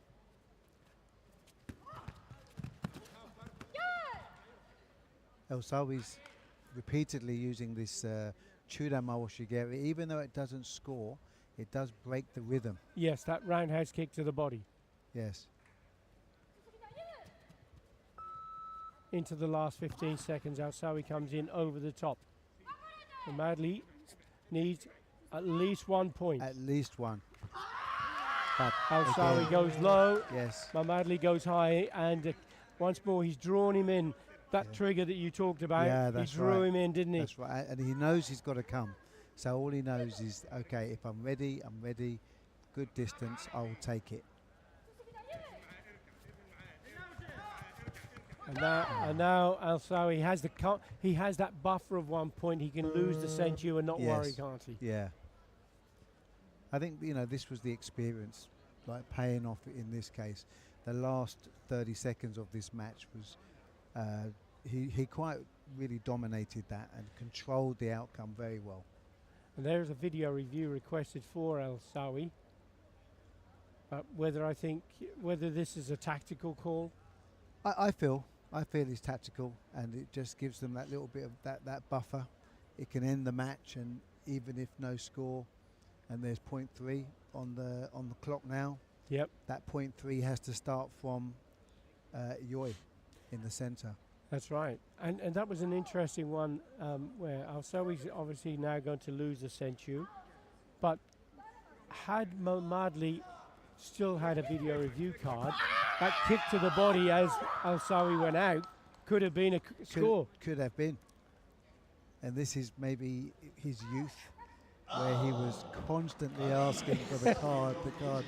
Yeah, and You the know. coach eventually said, "Oh, okay," and he didn't Yeah. get the score with it, did he? He didn't get the score. I think he got 1 out of 4, and he was just fighting. He's in there fighting.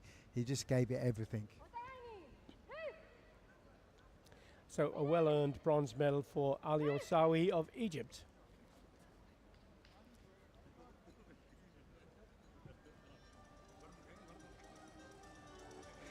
I take this opportunity to say congratulations on Lau Mu Xiong Grace taking that fantastic gold medal and the grand winner prize. You must be so pleased as coach. Yes, absolutely. I mean, I've said it before, and there's no accident that she's world number 1. She's grand winner. And more importantly, she's Asian champion for the 3rd time in a row. And she truly, truly is the world number 1. Most definitely. So we're very happy with her. She's a great icon for Hong Kong, for Team Hong Kong. And I am sure she's going to stay there for a little while longer. No doubt she seems to have come on over the last 3 or 4 years, just sensational standards. Absolutely, and I think part of it is that she's a fantastic athlete first. She's a great athlete, and I think this demonstrates her speed, her power, her explosiveness, the control over her muscles. Just the physicality alone sets her apart. And she's tiny, isn't she? But she's a power pack. Absolutely. I mean, she produces so much power to weight ratio. It's hard to match and hard to control, which she does very well. Well, we're going to move on to the male minus 67 second bronze medal, and this is about between Germany and Azerbaijan.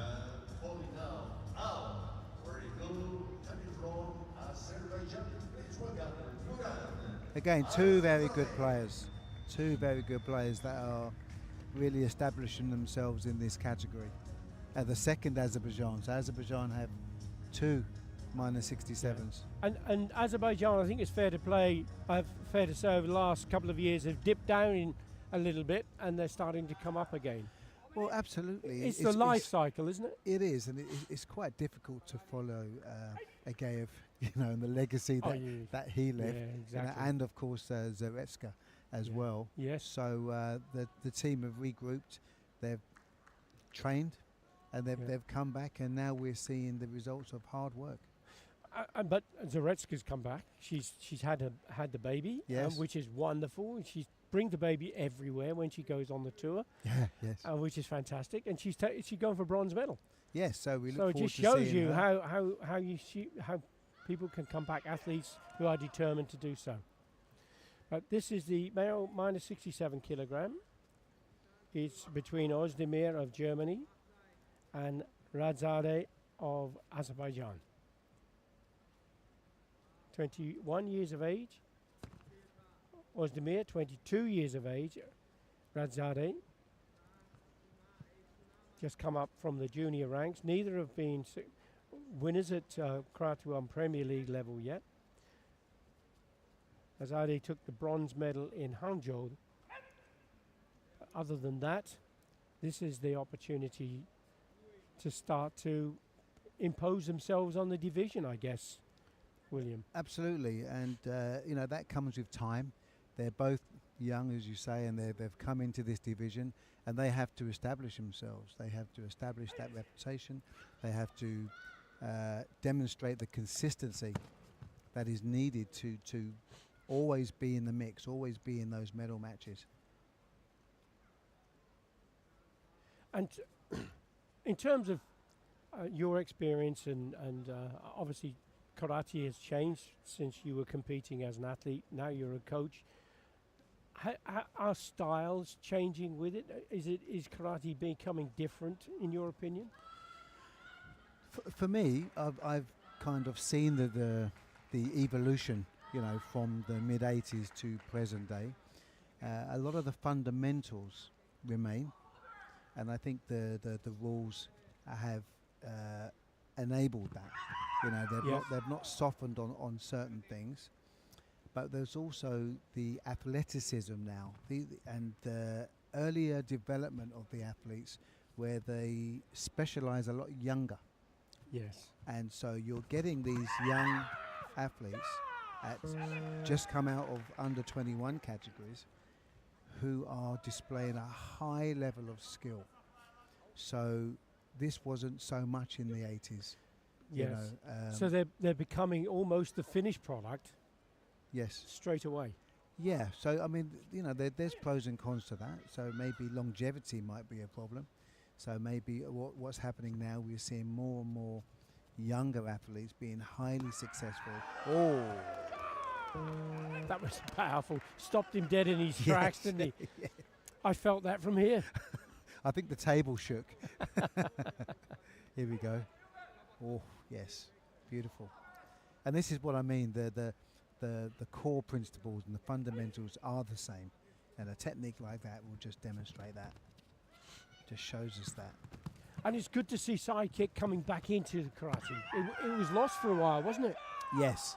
Yes, it kind of went Jodan happy. People were headhunting. My wash. 3 point, 3 points. Yes. But now they're seeing the value in the body kicks. So the side kick, the round out to the body, spinning kicks coming back. Haven't seen Maigari front kick yet. That's been lost for a while. It has been lost, but there is one circulating at the moment from Sofia from Kazakhstan. Yes. And she delivered a classic Maigari in the Asian Championships. So that would be one to have a look at. Okay. Yes, it was absolutely classic. Off the line, Maigari, perfect. But we don't see them often. Not enough. But the side kick, as we refer to, is a great defensive kick. But that was an attempt at a high kick from Ozdemir, but it was a 4th point for Radzadeh. Yeah, Radzadeh covered that well, and he didn't go back off it. He covered and went straight in for the counter. He's really shutting him down, actually. He's shutting him down quite well. There's a second yellow warning for Radzadeh.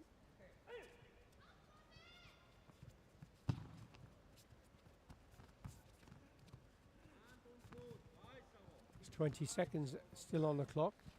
Ozdemir still going for it though, William, Yeah, isn't he is going for it, and I was just about to suggest that he needs to start causing more problems. I think, you know, Radzadeh looks quite comfortable, looks quite controlled. He doesn't look rattled at all, or being pulled to make poor decisions. And definitely Ozdemir now really just needs to start creating some problems, but he's running out of time, so he really needs this point. And now 15 seconds to score 3. Is he going to go for a 3-pointer? Is he going to go for a 1 and a 2 maybe? He has the skills with those legs. He can kick. He's demonstrated that. So now he needs 3. And it's quite difficult. He's got a difficult job. Not only does he need 3, he needs to also bear in mind that he has to push for Radzadeh to lose the censure. He has to go hunting his footpad at the moment. It went flying into the distance. I'm not sure if anybody caught it. I don't know. Well, Radzadeh didn't anyway. Good kick round the back from Ozdemir. And this time he gets the success. That was a powerful kick. So he's going for the 2 and the 1. And now the 0.7 on the clock. Yeah, although it says on the graphic 0-0, but it's 0.7.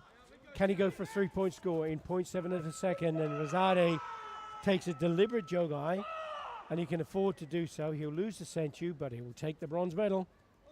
A very good control performance, that. Really good. It's our bronze medal to Nunan. Congratulations to him. Minus 67, fast category. Absolutely. Lightning quick, aren't they? Yeah, so fast. This was Jordan's category, so yeah, your son's. Coaching him wasn't without his problems when you have to stand in front of him. It's really fast, really fast. Minus 60, 67, super fast. 75s, you start getting that blend of power and speed. Yes. You know, that strength and speed. But yeah, that was a great medal for him. He's actually fought very well these championships. Yeah. Excellent timing on the counter punch. And that was that side kick. Lifted him right off his feet.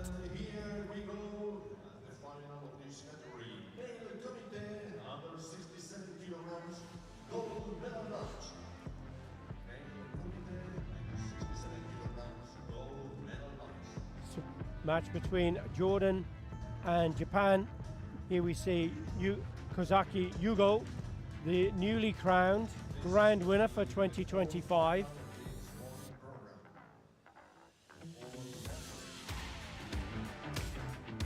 Kozaki recently took the gold medal also in the AKF Championships. And he's up against Afef Gaith of Jordan.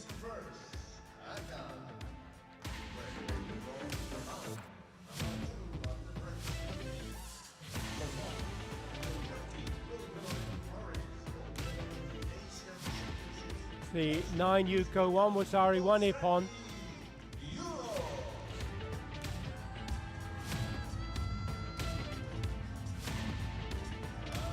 Calling now our wearing blue coming from Jordan, number 7 at the World Standing, number 7 at the World Working. Bronze medal last year in Cairo, looking for his first gold medal here at the Premier League. Please welcome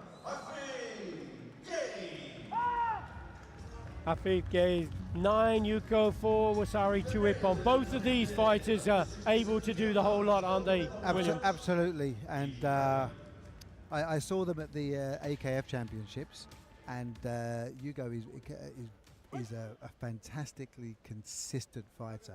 So you know what you're going to get. It's whether or not that his opponent here is going to be able to match it and consistently defend it. But what I do know about Jordan 67 is that he never gives up. Actually, they both never give up. But he goes and he goes and he goes. 1 second, he's full on. So I'm looking forward to an exciting match for this one. Well, we'll know in 3 minutes which of these two are going to take the gold medal. We do know already that Kozaki Hugo has taken the grand winner prize, which is what the Premier League is all about. But it's great to see the grand winner in the final. Yes. Yes. Going for gold again. Absolutely. And it's such a big job to be the grand winner. It's truly incredible. I mean, four major competitions that are no different to a world championship over a short space of time. Absolutely, and in some regards, some people might say it can be more challenging in some aspects, because as we just saw, there's 2 Azerbaijan going for medals. So in a world championships, you would just get 1. So yes, it's truly the what it says on the tin, the Premier League. So just testing him out here, trying to trigger him, but you know, Kozaki is not biting.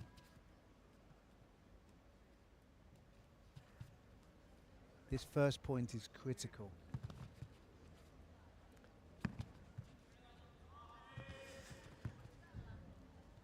Okay. Gaith is just poising himself.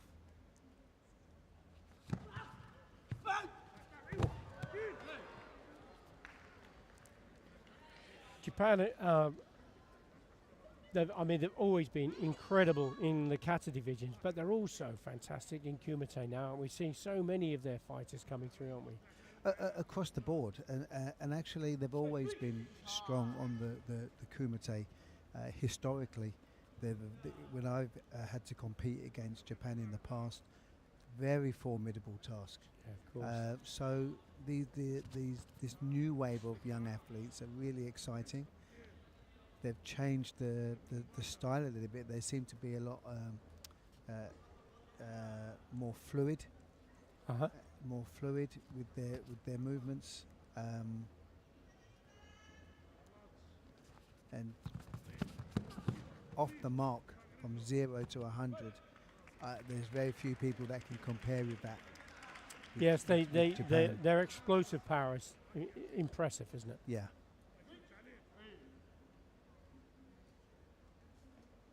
The movement is so pure that it's very hard to read as a fighter.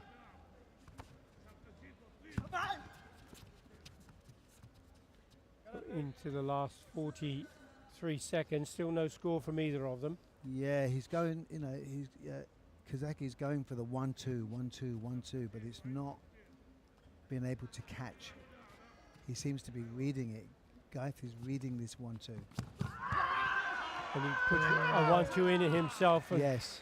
Counter punch from Kozaki. Yes, he goes long. He went long on that.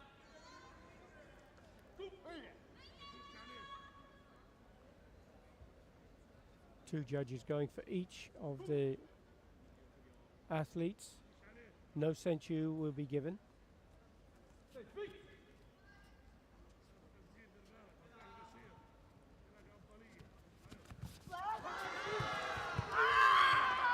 Gaith went in for that and closed down the opportunity for Kozaki to get that kick in. Video review requested from both of the coaches. And Kozaki's kick, did it seem to go past? It looked a bit deep. It seemed, I think, Gaith actually closed in when the kick came. So he did, yes. So if he'd have moved off it, I think the kick would have hit him, but he actually closed in, ducked, dropped and then, oh, Oh, now did it hook round and catch him? That top right-hand screen suggested he may have done. yeah. I mean, at speed, I didn't see that connection, but it's whether or not they deem that. We've got an excellent video review referee in Kathy Bailey from the United States who will be making the decisions on this particular video review request.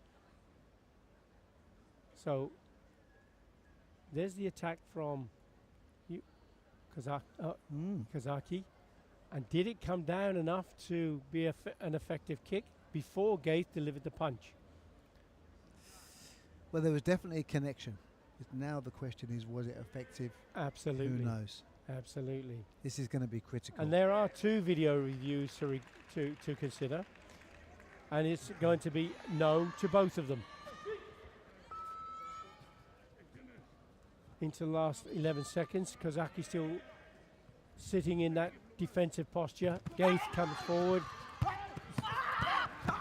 Both punch. Oh, no, that heel kick came up from nowhere from Gaith. Yeah. My word. Now the question is, was it within time? The judges had gone for it. The clock was still had a second on the clock. 0.1, absolutely. Brilliant technique, and there's still time. Kazaki's got to come off the line now. He's got to come off the line. He's got to score. But he's going to have too little, too late. What a fabulous technique from Gaith. It was the 1-2 from Kazaki again that created that opportunity of proximity. He just stepped himself back and up came the kick. He read it again. There was an exchange, but this time he brought the kick up at the end.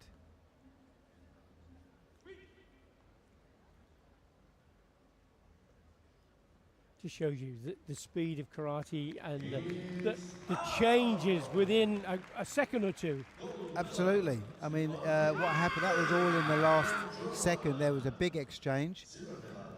I think Kazaki really should have considered that 1-2. You know, it wasn't working all championships. No, and he kept repeating it, didn't he? And I think it just proved to be the undoing in the end, and it led to the opportunity for the kick. But you know, we're splitting hairs. You know, both fantastic. But on that point, I mean, you know, as a coach, you're studying athletes, you're studying techniques, you're looking for that sort of thing, and preparing your athlete to take advantage of any weakness you might see. Absolutely. I think the key with Kazaki would have been to, okay, get a little bit closer before you launch it, so it gets to the opponent quicker. So I think his distance was a little bit out, and it was just readable. That was a long, so or go long like that. And they were the 2 techniques that neither of them were given the video review. And a very good attempt of the Umawashi, and there was that 1-2. Wow. A very tactical match, actually. A lot going on upstairs, but not an action-packed, but definitely mentally intense. So we're going to have a medal ceremony now, and it's going to be for the female kumite minus 50 kilogram.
Bronze medal is going to Italy's Amina Perfetto, and to Yulia Palachevska of Ukraine.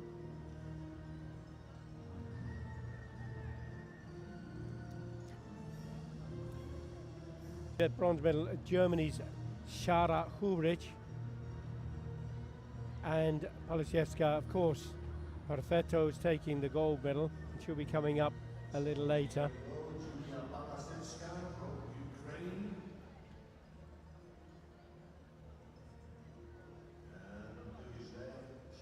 Palachevska defeating Bourdebin of France.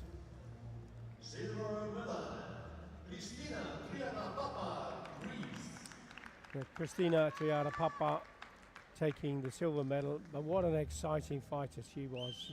She had 3 judges going for a 3-point score, but the contact was just too heavy, so it was taken from her, and then she was defeated. But what a great talent, 18 years of age.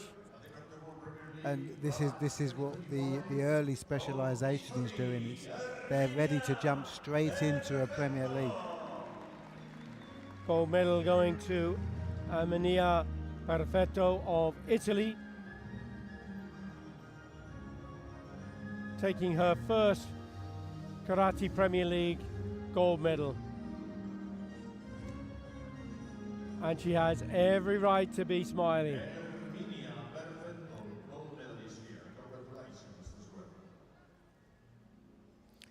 And a war wound to take home. A war wound.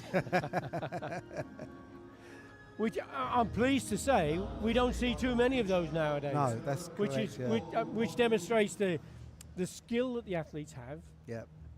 And wonderful. Your medalist for the female minus 50 kilogram.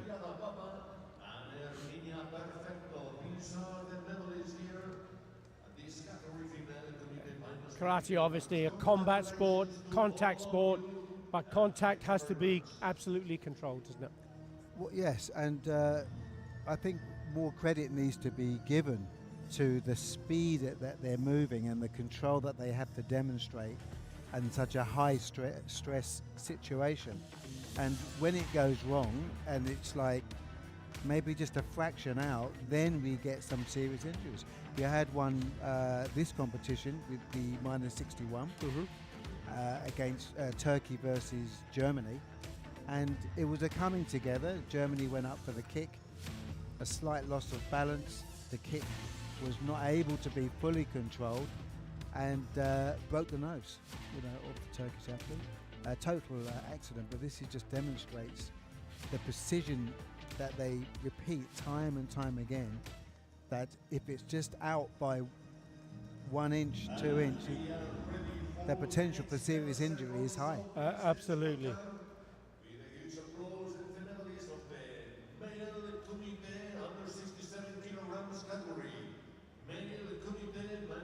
I think it was Sweden and Turkey.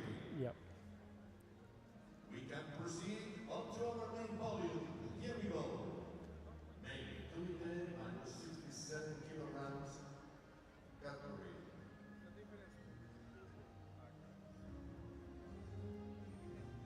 The medals will be awarded by Mr.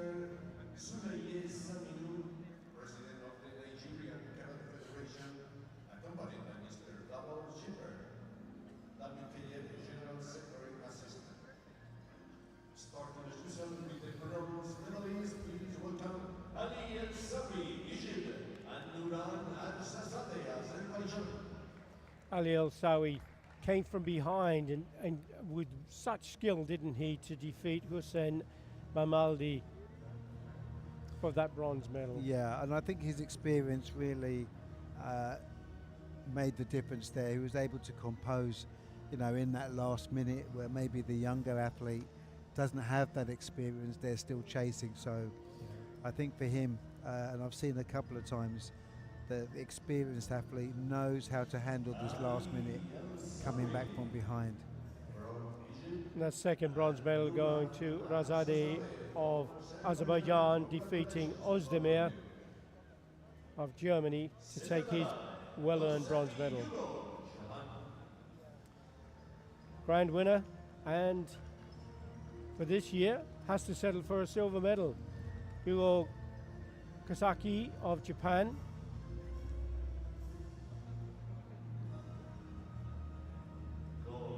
He's an exciting fighter. He's a great new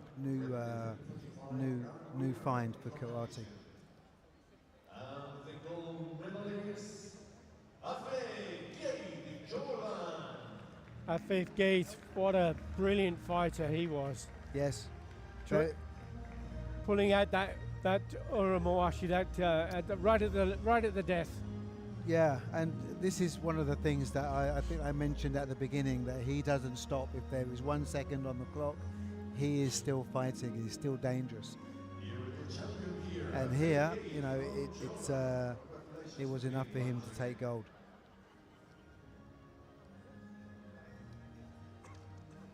Your medalist for the male kumite, minus 67 kilograms.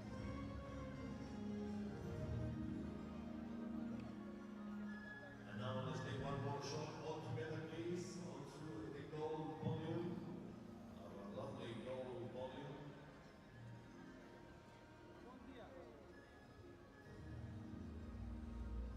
Ladies and gentlemen, with all of you, Ali El-Sawi, Rihanna Shazadeh, Kosaki Hugo, Afe Gay. Congratulations to all of you. Good sportsmanship. Great to see, isn't it? Yeah. Great to see.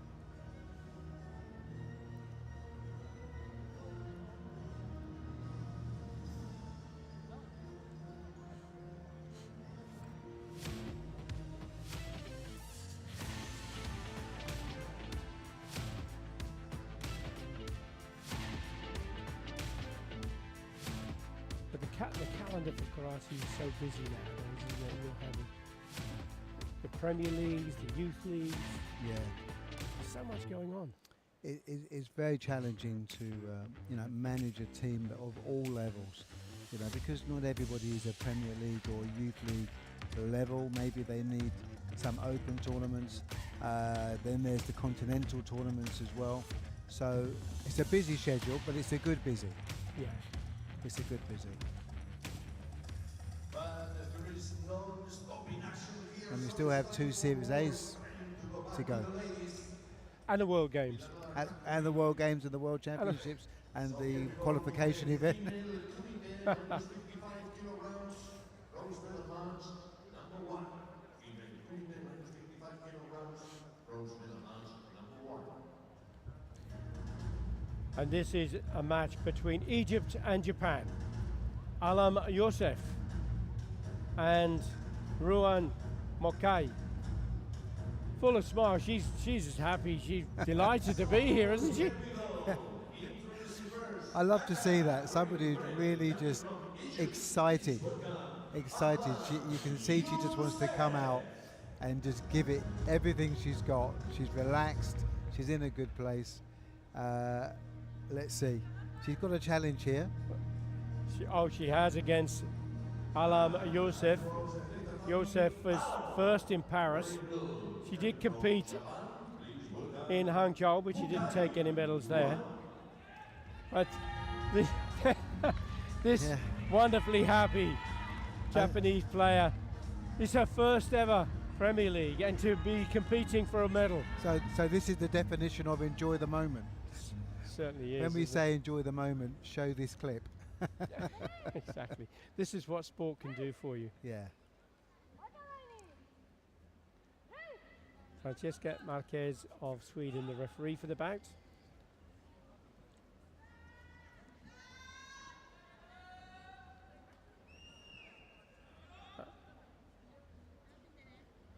Put her serious head on now. Yeah, I'm sure. Time for business. Yeah, on Hajime, let's go. And Youssef has been Karate1 Premier League gold medalist on 2 occasions. One of them was this season in Paris, as I mentioned earlier. She's also been a world champion as a senior, so she has all the skills.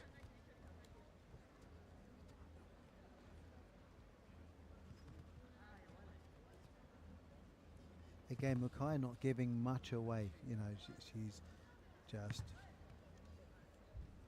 focused. Biding her time. Good counter punch from Mackay. Youssef came in, double attack, but it was the counter punch from Mackay that got the judges' vote. She just drifted back far enough to cancel out the length of Youssef to get, and then settle to get her counter. That's a really great point. And again, she's back to relaxed. She's confident just to relax and bounce in front of her.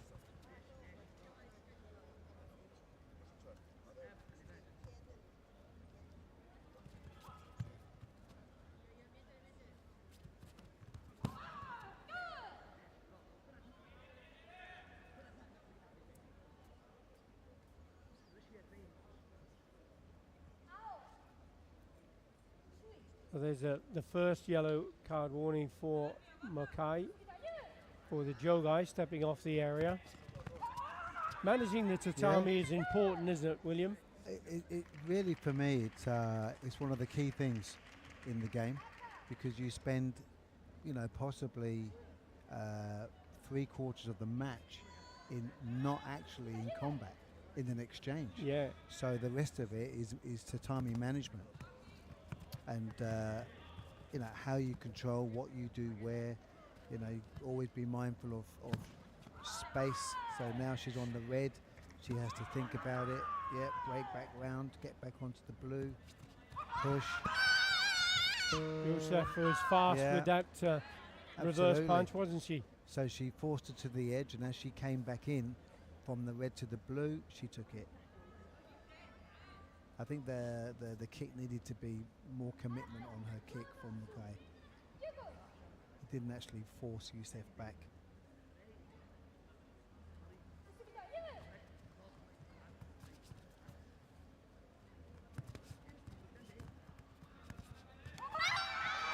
Youssef this time going low for the punch, but Mackay comes in with the counter.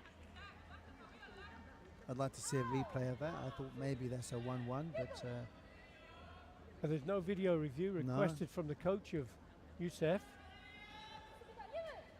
I think she might have had a shout on that one. Oh.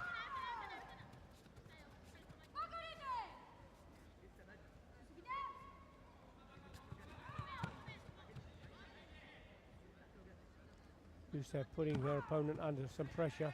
Absolutely.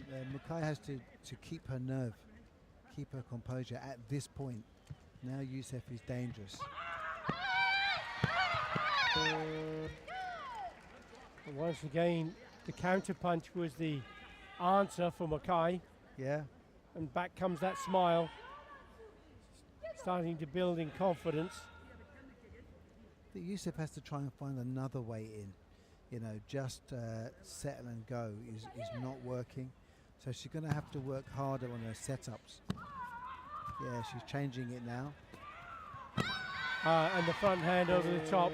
But once again, it's Mackay who gets the judges' votes. Yeah, she's finding the gaps. And I think, you know, Youssef, if you look at her attack, it's very 1, 2, 3, 4. There's no 1, 2 stutter. No. Break the rhythm. The rhythm is the same, isn't it? Yeah, so this is where she's getting picked off.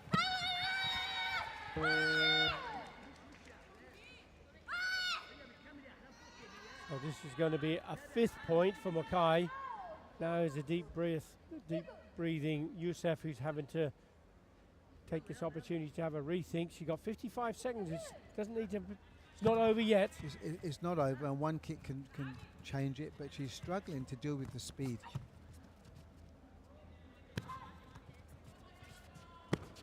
And the ring craft from Mackay is very good, isn't it? Very good. She moves, settle. So she's forcing Youssef to try and make a quicker decision. So she's not settling in the same place for long. As she moves, Youssef has to then start again. Then she moves, and then she has to start again. So she's forcing her to make those quick decisions. And she's brave. On a lot of moves, Youssef throughout the rounds people have been moving back off her. Because So she's a formidable opponent. She's formidable. She's fast. She's accurate. She's talented. So when she moves, she's used to people moving back. But you have Mukai here, who's brave. So she's not moving back. She's going to stand her ground and that's frustrating, Youssef. and moving in. And if she does that, then Youssef can't get the range.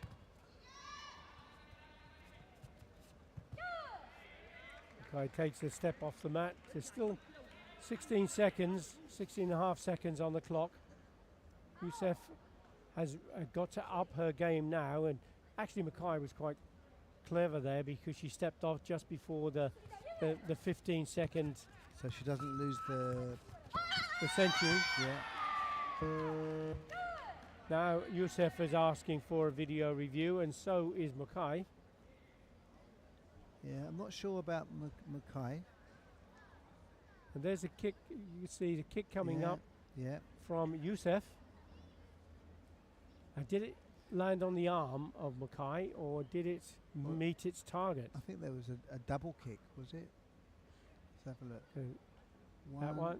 Two. The second one. Second Well, one. the first one hit the arm, but the second may have creeped in under the guard.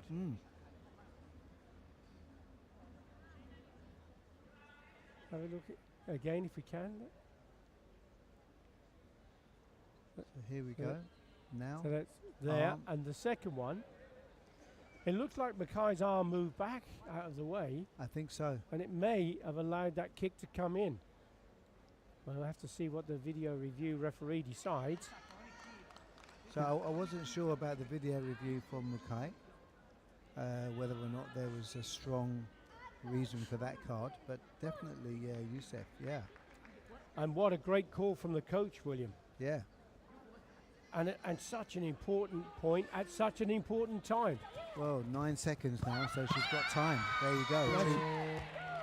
Now she's asked for the video review. And this is what I was talking about, being brave. You know, she's not moving back, she's moving in. Yes. She's got that point. There's a kick to the body from Youssef. You can see it going in, top right hand screen, bottom left screen. Did she get a chance to extend it for the point? Because It definitely hit. yeah, Oh, Mukai was coming into her yeah.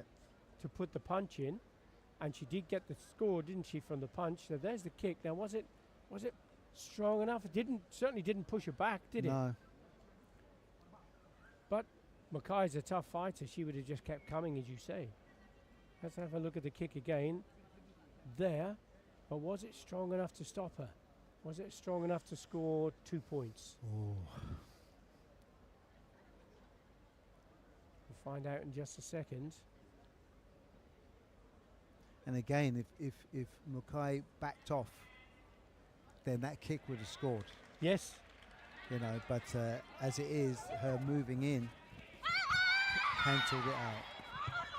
Last 3 seconds. Mukai standing her ground once more. There's a kick came up from nowhere. Ooh. Now did that, and there's no video review available for this one.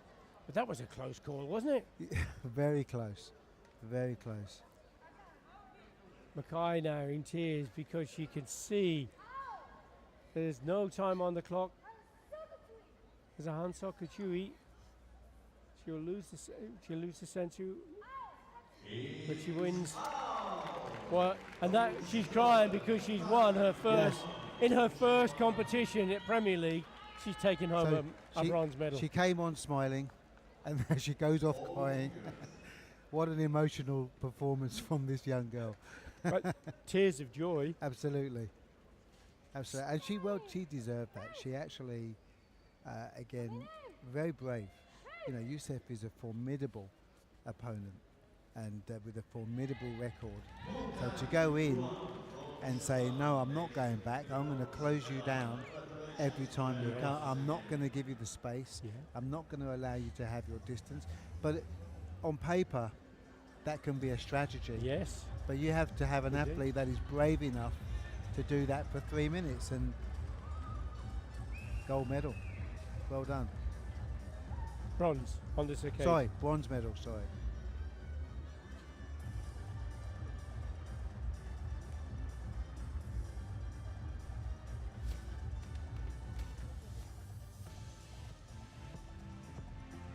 Some great action replays there. Yeah. Oh, that was a nice one.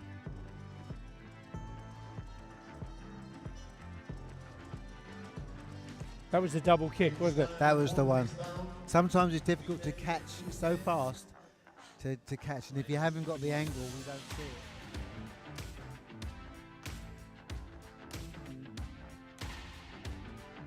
From Japan, Harada Akari. She's up against Turkey's Tuba Yakan. Very experienced fighter in Tuba Yakan. World champion. Incredible. And she's the current world champion, of course. Introducing first, Aka, wearing She's red, qualified for the World Games. Harada Akari hasn't won at Karate1 Premier League level. She has been a silver medalist, and she took the silver medal in Cairo. Another athlete full of smiles. Full of smiles, and as you say, it's her first Premier League.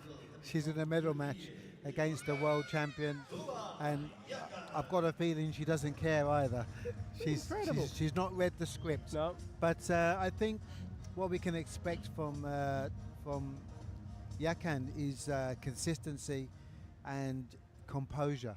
She's a very, very composed fighter and very tight with her style. So she makes very few mistakes. So I think this is going to be a difficult task for Japan.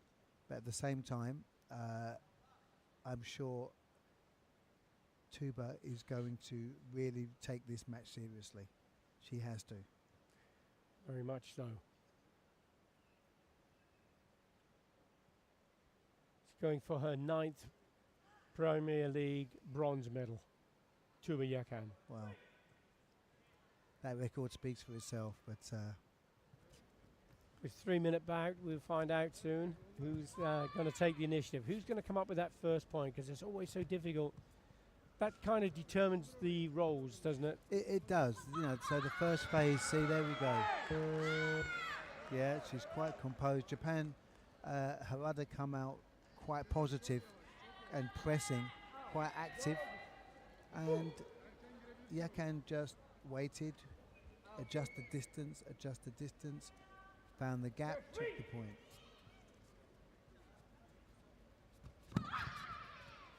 If there's a gap, she'll find it.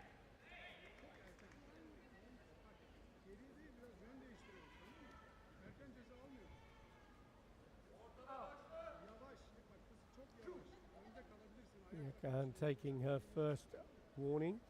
Yellow card for Joe Guy stepping off the mat.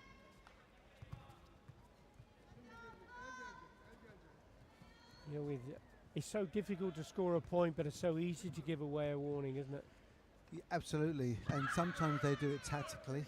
You know, maybe she did that just to defuse Harada, because she's pressing. And It's the only way you can stop the match if you can't get out of the corner, isn't it? Yeah, and she probably thought too dangerous to try and move out, so I'll take this one. You have to be very experienced to start playing with the warnings, though. It can come back to bite you. Absolutely, particularly the last few seconds of the bout. Good counter punch from Yakan. She's reading the attacks from Harada quite well, isn't she, William? She is. I think Harada is giving her a lot of information because she's quite active. So she's pressing, she's moving. Forward. So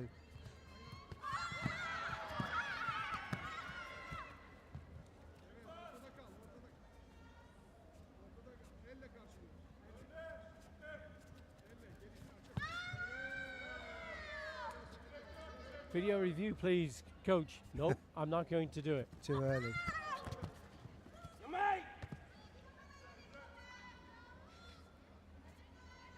The only thing I would say is Harada is obviously pressing, but when you throw so many attacks, there's always an opportunity for a counter. You know, I think I would like to see it be a little bit more considered. You know, Right, okay. Or a variety, because there all seems to be double punches. Yeah. So if she's going to be that frequent, then mix it up a little bit. change the setup, change your line, change the rhythm and the tempo. Or it can make it too easy for Yakan to read your game. Yes. So now she's immediately, Yakan just drops back. This is the first time that Harada's gone low. Yes. So she's mixed it up. She heard you change your tactic.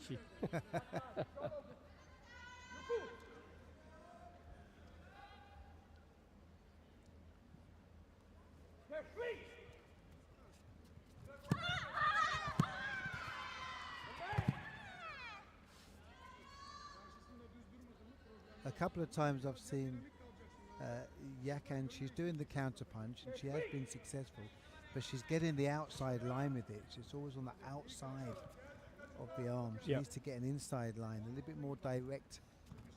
Oh, there we go. There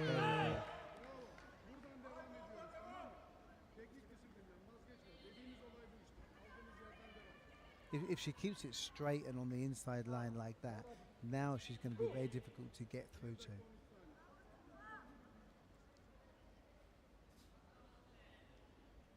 Got a bit of an issue with her arm. May need a bit of attention. Yeah, when you're watching this, and Harada now will be thinking, looking over at her coach. You can see her doing this. And there's a conversation, obviously the advice. Those little breaks in the competition, does it give you much opportunity really to listen as you are seeing now with the coach? Absolutely. Now they've got the time to sort of be a little bit more considered. Yeah, and more descriptive with the coach. They can have a bit of dialogue.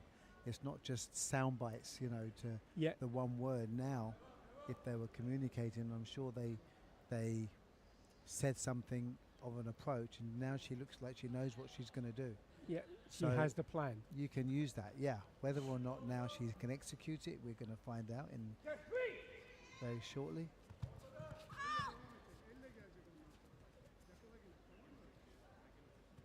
Coming into the last minute. Harada's had a reset. Close. There's a video review requested from the coach. Now maybe Harada was given the instruction, do similar attacks, but this time try for that hooking kick to the head. Yeah, possibly? because she didn't actually come out pressing. No, now bottom, we can see top left, the kick going up high. Now did it hook back with the heel and hit the back of the head with the heel? That's a consideration. Doesn't have to be with the bottom of the foot, does it, William? No. Can hook back. Now, did it come back onto the head? I think it did. The foot is past. Yeah, but did it hook back? No. There's a strong possibility she'll get that because she hooked it back with the heel. If she didn't hook it, and that would be past, but no, they deem it past. Yeah, so maybe it didn't come back enough. It didn't, because it didn't have a reaction from Yakan. She didn't move her head at all, did she? No. So I think that was a close call, but now she's back on it. She's now got another score, 4-1. No more card for Harada. But still 53 seconds. And still time to make a change. Well, Harada certainly knows she can get close with that kick, can't she? She does, and what Yakan did, she came out, she changed her stance. So she actually came out right stance for the first few seconds. I wonder if she'll come out right stance again now. No, she's gone there.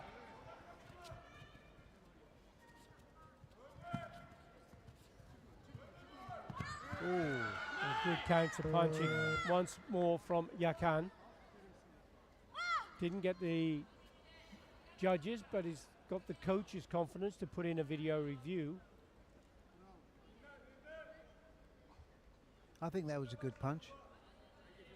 Again, Harada's pressing, but there's no sort of stop to see what the other person is going to do. It's just relying on them to go back. And if they don't go back, Yeah, absolutely. And Yakan has no intention of going back, does she? She seems to be standing with that counter punch in mind. yeah, In real time, it looked a pretty good punch, didn't it? it did. From It did. our view. Yeah, I think the timing was right, but maybe not the connection. And maybe actually she was off the tatami when she delivered the punch. Could be. Because we, in our image, we couldn't see the feet, No. only the punch. So she's lost the card. No video reviews for either of the players. 35 seconds left. Yakan still leading 4 points to 2.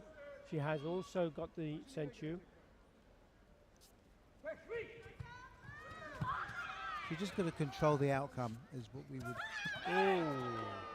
Kick once again.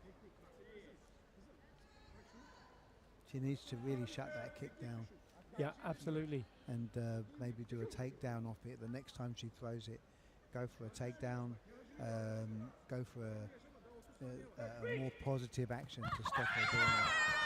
That was nice. The counter punch once more from Yakan.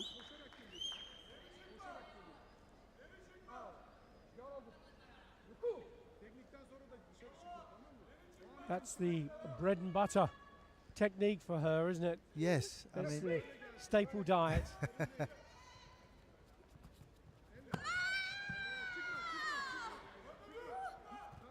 Looking over at the coach, but she doesn't have the chance.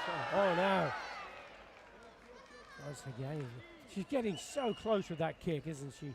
Still got 16 seconds. She pulls that off Yeah. once. She's right back in it. dangerously close. But no card. No card, but definitely needs to shut that down. Into the last 15 seconds now. Yakan desperately trying to stay on the tatami. She doesn't want to lose the senchu because one kick could bring that to a level score. Yes, and take the match because it will be a Because it'll be a nippon. Yeah. A 3-point score. There's a senchu. So look for the 8 seconds. Got to be a 3-point score from Harada. Can she get that kick into play? Tries again. Once more, but Yakan ducks down. Yeah. 3 seconds on the clock. This is going to be a nail-biting finish. I think we all know that Uruma Wash is coming. It's got to be. It's got to be a big one, isn't it? Yeah. Or will she just switch it and go for a takedown?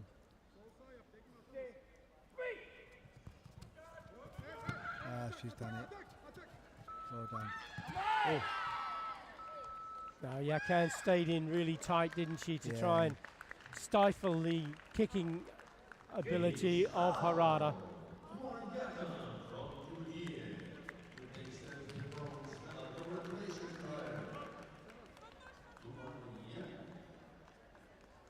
That was a really interesting match to watch because the techniques were pretty much the same all the way through, weren't they? From both players. Absolutely, and I think maybe there would have been a change in strategy could have helped it if she wanted to break through. But another thing for Yakan, if it's not broken, don't fix it. Absolutely. You know, she was scoring. She's quite happy for her to make those mistakes, and she capitalised 5 times. Keep doing what you're doing. Yeah. You keep getting what you get. Yeah. In this case, it was points. Yes. And a Very bronze good win. medal. Very good Fantastic. win. Her husband will be happy because he is now a Hong Kong coach. Oh, wow. Yeah, Mehmet Yakan. So I'm sure he's celebrating a double celebration. First with Grace and now with his wife. Yes.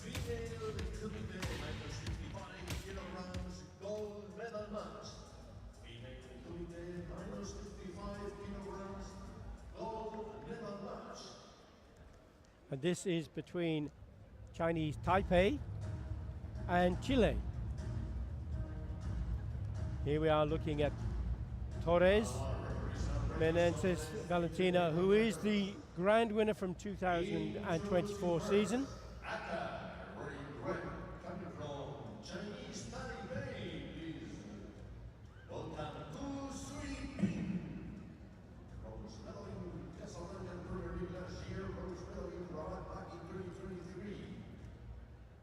Ku Tui Ping 10, Yuko.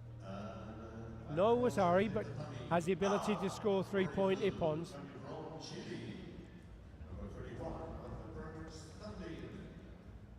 Gold medal in Casablanca last year, bronze medal at the last American Championships in Monterrey last week. So please welcome Valentina Toro. Ladies and gentlemen, Valentina Toro scoring 6 points on average in each of the bouts on the way through. That's phenomenal. Amazing, isn't it? You know, to average 6 points here at the Premier League is high level. But I wouldn't underestimate Ku either. She's here by right. She's been performing in Asia quite well, very well actually. So she's been Asian champion, Asian silver medalist. yes. So I don't expect it to be one way, but nonetheless, it's going to be a big challenge, but one I'm sure she is up for. Yeah, and she beat Mukai from Japan 3-0 to meet this final. So we just saw, didn't we, Mukai take the bronze medal. Yes. Toro wearing the gold embroidery on her shoulders, showing that she's still the current grand winner, although the 2025 grand winner is Yvette Goranova of Bulgaria. Goranova finished second in her pool. She lost 6-2 to Yusuf Alam. Well, enough to take the grand winner. But she Goranova was this year's grand winner, but she'd already won enough points to be able to achieve it.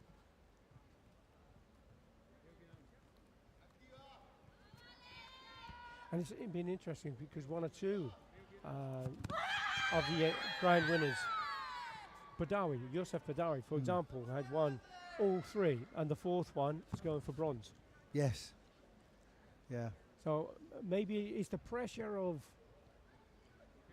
It's interesting when you know you don't have to do it to get the big prize. Do you take your foot off the pedal? Yeah, I think it's a different type of motivation, but I think it depends on what your motivation was to begin with. If it's money and you've already got the money, then maybe the motivation's a little bit down. But if you just love performing and just being at this level of event and giving your best performances, then I think you will still come out and give a great performance. Right. But it must have some psychological effect when you don't have to perform. And you see this in other sports as well, don't you? You know, you can be ahead of the game, have completed what you need to, you've met your target, you've met your goal. Do you really still have to keep going? Can you just take it a little bit easier? I think that combat sport can be quite difficult to take it easy, you know, because the pace. You don't know what's going to happen. Yeah, the pace is dictated by your opponent, or if it's in kata, you know, you still have an opponent that you have to respect and beat. So I think the motivations can still be high. I think at this level they can be high, but sure, for some, they would take their foot off the gas.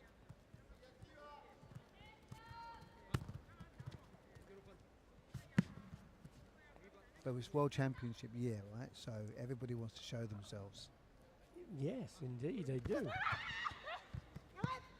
And there's and this is part of the road to Cairo. We see that on the hoardings around the Premier League all the time. Yeah. Road to Cairo. You've got to win points in the Karate1 Premier League to help you get there. There's still, you refer to the qualification tournament in Paris. Yeah. That's the last chance saloon, isn't it? To get a place in the World Championships this year. Yeah, so I think even if the motivation is a little bit down, they're still fighting for these points. They're still fighting for for the ranking, automatic Yes. place in the World Championships, just to confirm that. And also there's the psychological against your opponent. So Yes. there's still a lot to fight for, even if you've won the money, you've got the selection, but do I let this person beat me? Well, you wouldn't want to do anything to enhance their confidence, would you? No, so lots to perform for here. Yes. And of course, we mustn't take it away from the opposition. On occasion, some people, it's their day. Yes, absolutely. Absolutely. So it's 1 point each. And the century is held with Toro.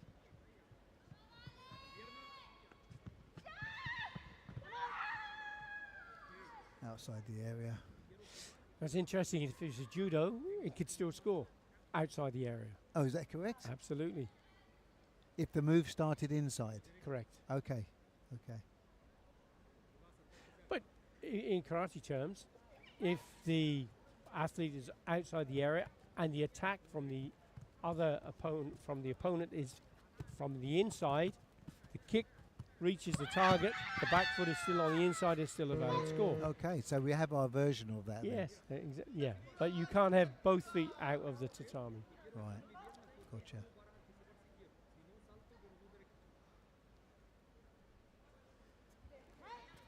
Yeah, Ku's having to put it on the line a bit now. She's really got to go. 20 seconds. She needs to push for the warning and get a point.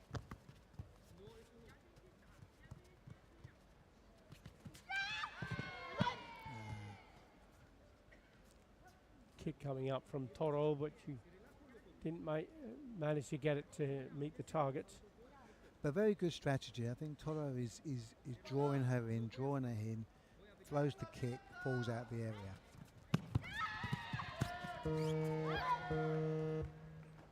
Then, Hajime, bang, go forward. Yeah. And gets a point. Video review requested from the coach of Ku.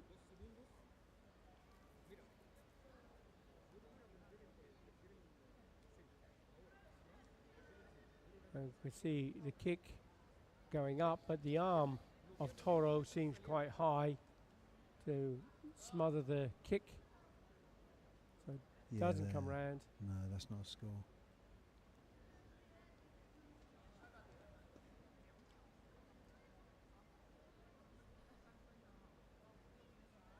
Very composed is Toro. Very composed. Yes, yeah. It's not a stressful day for her, is it? No. She's just Clever how she just twisted out of that danger zone. Very good, very good. Experience. Didn't really get pulled out of her comfort zone too much. And last year's grand winner, she demonstrates consistency, doesn't she? Yes. So she's grand winner this year? No, No? it is Bulgaria. Goranova this year, Yes. but last year. Yeah. Ironically, she must love Morocco because she was gold last year and gold this year. Her last gold was in Casablanca. Yeah. Tremendous.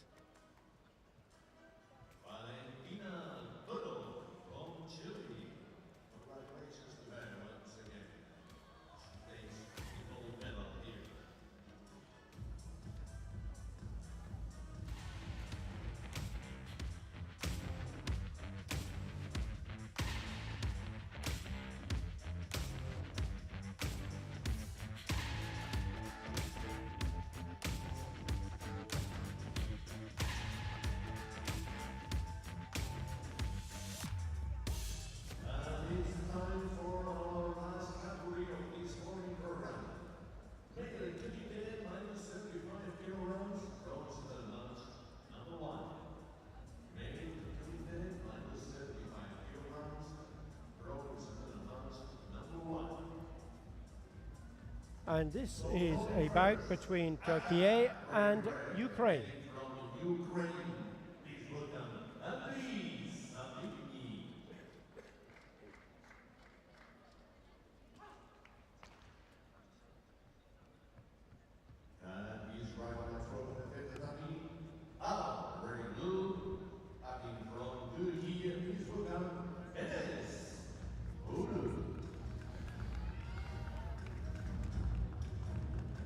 11 Yuko and 4 Ippon. Look out for the 3-point scores. Enes Bulut of Turkey competed in Paris, Hangzhou and Cairo, but didn't take any medals on that occasion, on any of those occasions. Andrei Zaplitny, on the other hand, was silver medalist in Cairo. He did compete in Paris and Hangzhou, but he didn't take medals there. He has qualified for the World Games, so he'll be competing in Chengdu in China in August.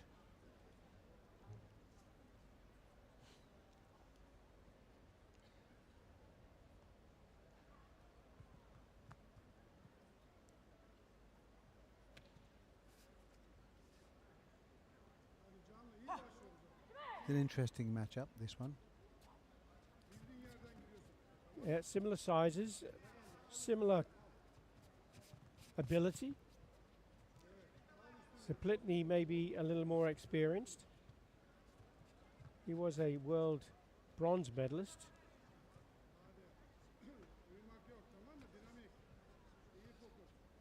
And both very tactically strong. Yeah, now they've just weighing each other up because they know this first point is critical. They might be willing to let this go to a passivity warning. That's what's going to happen.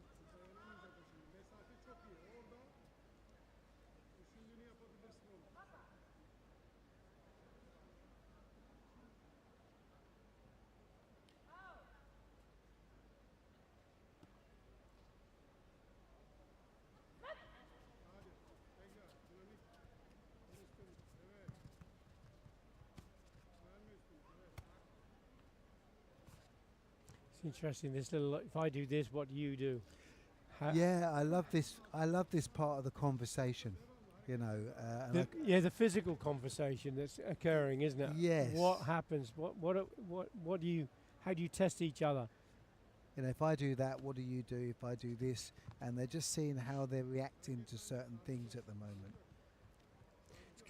I mean, on the one hand, you could look at this and say, well, this is really boring. There's nothing happening. On the other hand, you can say that there's a psychological battle going on. Absolutely.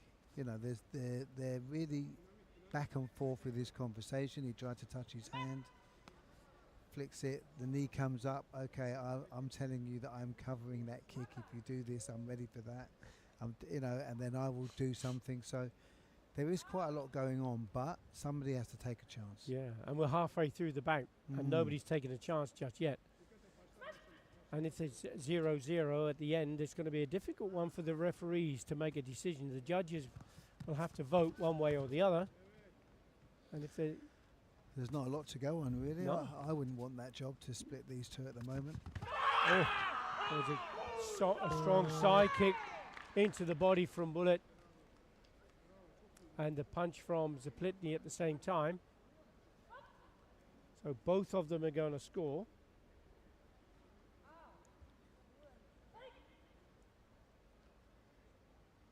But no Senshu. 2-1, but no Senshu. No, because it's not unopposed. Ah, okay. So if it was, let's say, Zaplitny's point only, then he would get the Senshu. But because Bulut scored as well, neither of them get Senshu. Okay, and it's 2-1. So he only needs to want the 1 point, not 2 points. Yeah, he needs one, but Bulut scored with a Wasari. That's a 2-point score, so it's a higher value. Yeah. Oh. Well, the flags were a little late in signaling for that point, but it can be up to 2 seconds. So one judge can score within 2 seconds. If another judge scores, then it's recorded as a point.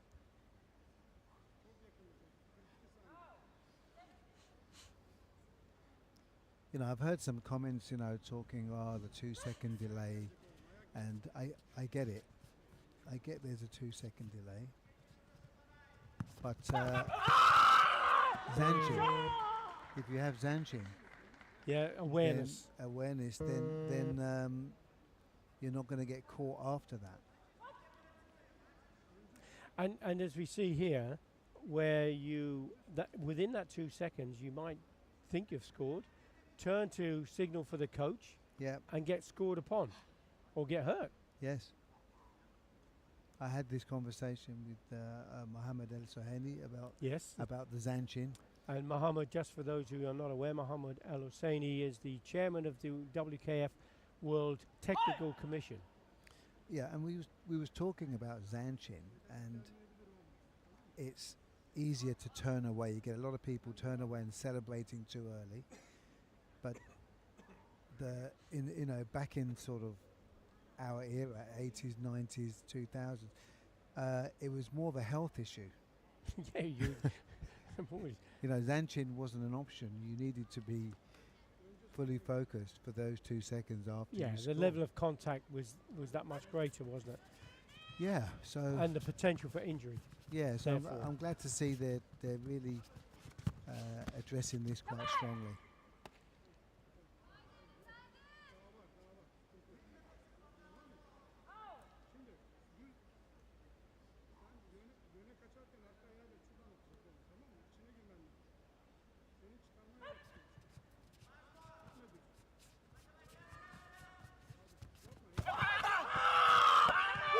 And you see the way Bullet turned away, exactly what you were saying. Yeah. Did his technique and turned away as though, I'm going to stop the match now, nobody else can do anything. But that's not the reality, is it? No, and you could actually, it can come back on you one day, and if you don't score, then like that. You can see in the top left-hand corner, as the action happened, Bam. Bullet threw the punch and then completely turned his back on his opponent. So if, for example, that was a video review, would he score it?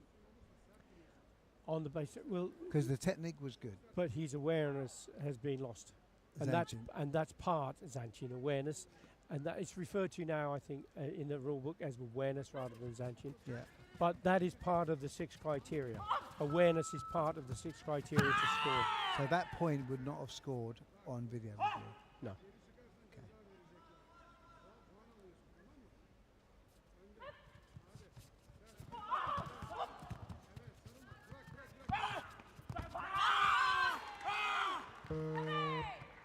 And that's where you could get injured.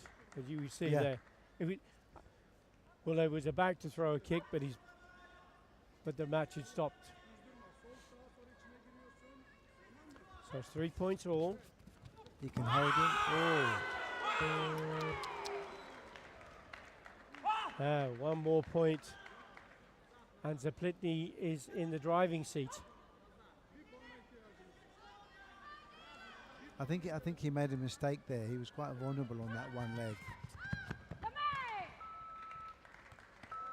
Yeah, in those dying seconds, I think Bullock made a mistake. It was the wrong strategy. Yep. In that moment.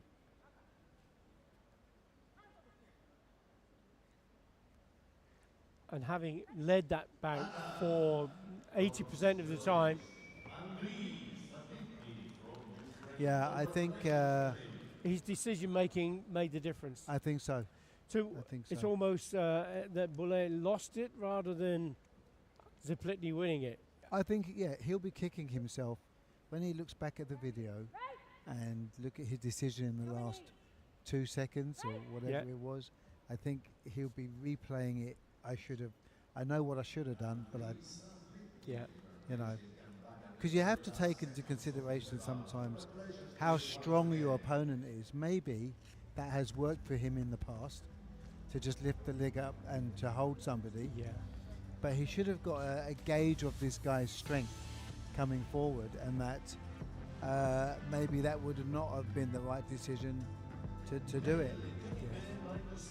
To try to hold him. Yeah. That was a great point. Very fast.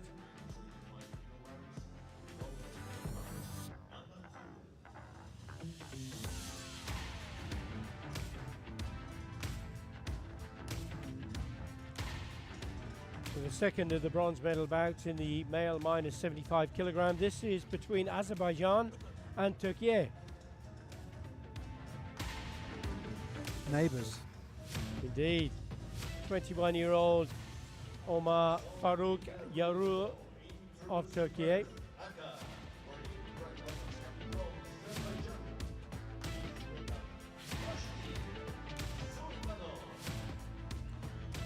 Rashid Suleimanov of Azerbaijan, just 18 years of age. 21 U-Koji scored.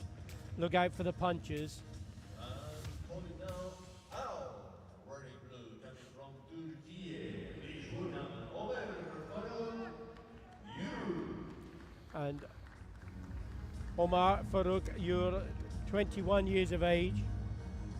Twice he's been silver medalist in the A series, but neither of these have won gold medals in the Karate1 Premier League, although on 3 occasions Omar Faruk Yur has been a silver medalist. Ma Junting from the People's Republic of China is the referee for the bout.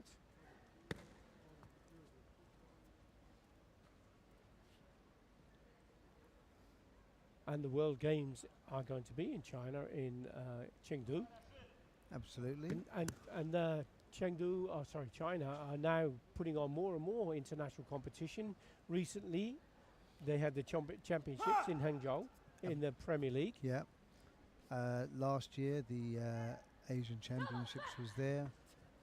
They hold an international training camp for Kumite and the youth now this year as well. So they're really proactive. And in do you have much strong working relationships between People's Republic of China and Hong Kong, China? We do. We attend their. They Collaboration between. They have a China series. Yes. That we are eligible to attend. So Hong Kong, Macau will attend. You know, and so we're actually involved. So there's great opportunity for your athletes. Yes, the China National Games also we're a part of. So we are very close, and of course, Hong Kong is a region, so we are as a region entitled to compete in the China National Games and their events. Excellent.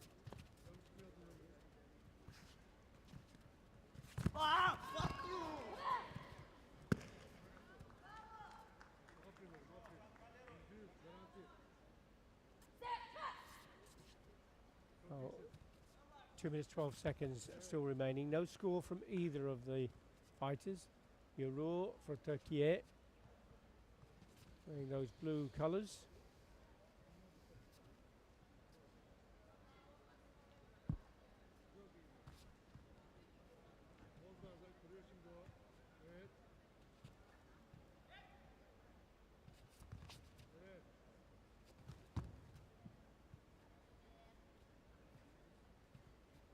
Yuru seems to be a little bit more in control for me. He seems just calling he's initiating the triggers. Yes. Suleimanov is reacting, more reactive, but it's not necessarily a bad thing. Mm-hmm. But I think at the moment, psychologically, I think Euro is calling more of the shots. Yeah, and he called for that one right at the right time. That's a 1-point score, and it's going to Euro, who now leads with the century advantage as well.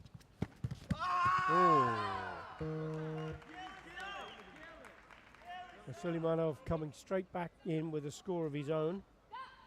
And quite strong as well. A strong kick set up the front hand.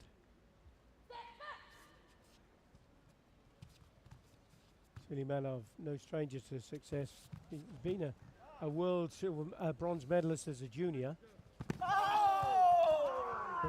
He's been active in the Karate1 Youth League.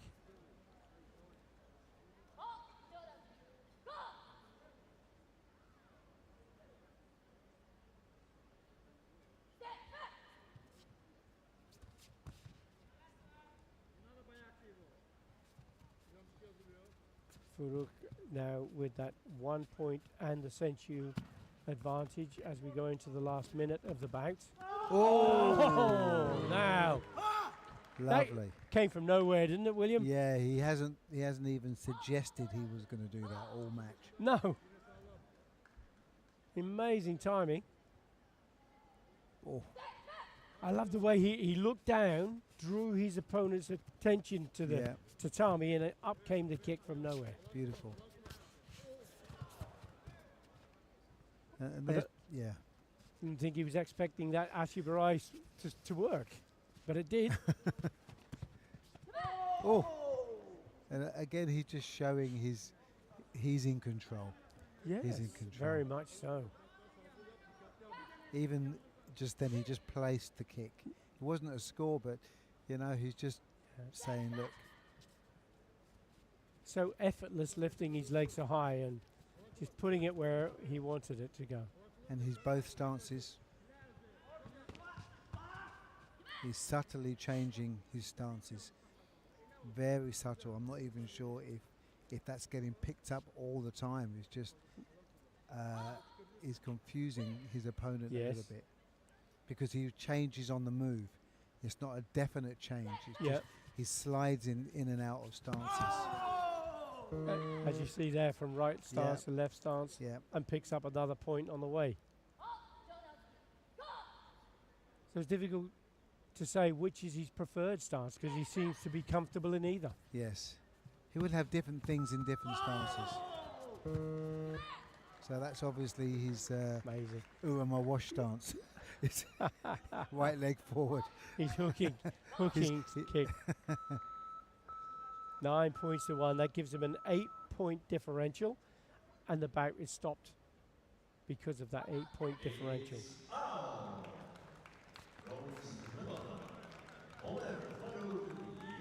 Totally in control. Yeah. No real. He's almost not broken into sweat, has he? It's just been so casual. Yeah, he about- would have realised halfway, after the what appeared to be passive. Yeah. But actually, he would have realised that actually I'm in control. He's reacting to me. Yeah. So therefore, I'm calling the shots here. And you give someone that talented that amount of space to choose Yes. when they're going to do something. 9-1 is the result. Amazing. Amazing. Now, comparatively speaking, Hong Kong, China, and let's say Turkey. Turkey is a huge country with hundreds of thousands of people to choose from. Hong Kong, China, not so much. 3,000 members, not all eligible. It's Incredible. got a high participation. So in our program in the Hong Kong Sports Institute, we have 71 athletes. So that's junior, senior, cadet, under 13s, kata, kumite, development level, higher level. So the talent pool is small. So we pride ourselves in trying to create, trying to nurture, and really retain athletes. I think for us, it's more about the retention. Right. We cannot just say be binary, yes, no, yes, no. We have to retain. Yes. So we have to work hard at retaining them. Yeah. Wow. Okay, Mayor minus 75 final. Quinton Moynihan. 7 Yuko, but he scored was Ari's 4 Ippon. He got the whole range, but he's up against a tough cookie with this guy. Abdulaziz doesn't really need an introduction. I'm not sure he's got enough time to list all his achievements. However, I look at Quinton and excitement. He's an exciting fighter. He's matured over the past few years. Can he tip the balance here? Well, he's going to have a tough call to do so, isn't he? Because Abdulaziz, as you say, hardly needs an introduction. He's just won everything.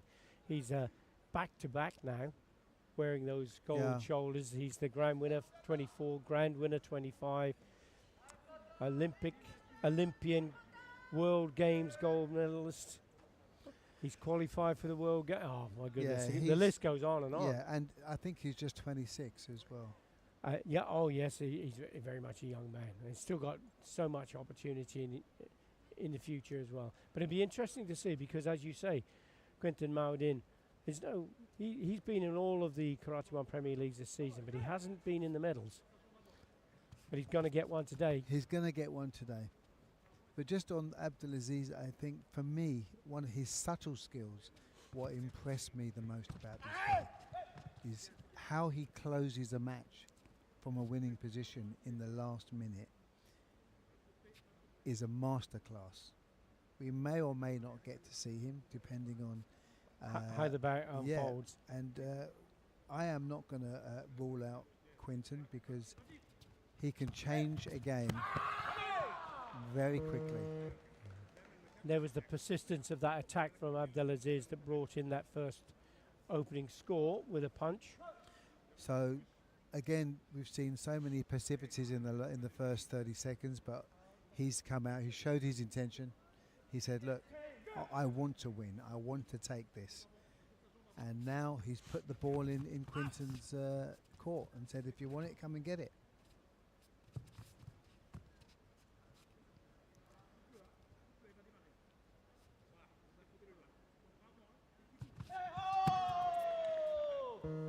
Yeah, good counter punch from Quinton Maudin. Stood his ground this time. He went back when he got scored upon, and this time he decided to stand his ground and counter punch, didn't he? Has that slight height advantage. Yeah, and he really has a strong understanding of self. He knows his range, and he can really adjust even in the exchanges. He can adjust his distance. He knows what technique to select at that given moment. So he really has a strong awareness of his distance and his limbs and how to use it well.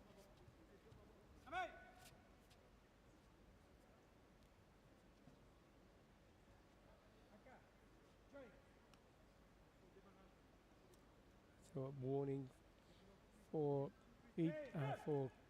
Maudin. Oh.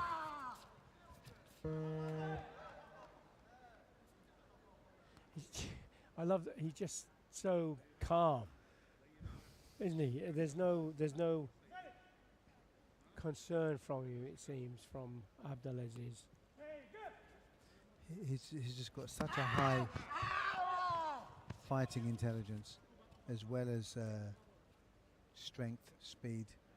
Yeah, it's speed of technique, speed of thought. His decision making is excellent. Yeah, he ticks all the boxes. And already 3-1, I can see Maudin is struggling a little bit now to pull this back, because it's at pace. So very clever. Abdulaziz is not allowing him to settle and to. Oh wow! Yes. Now, did he take him down with both hands? That may have been a consideration, but it certainly was incredibly quick, wasn't it? Yeah.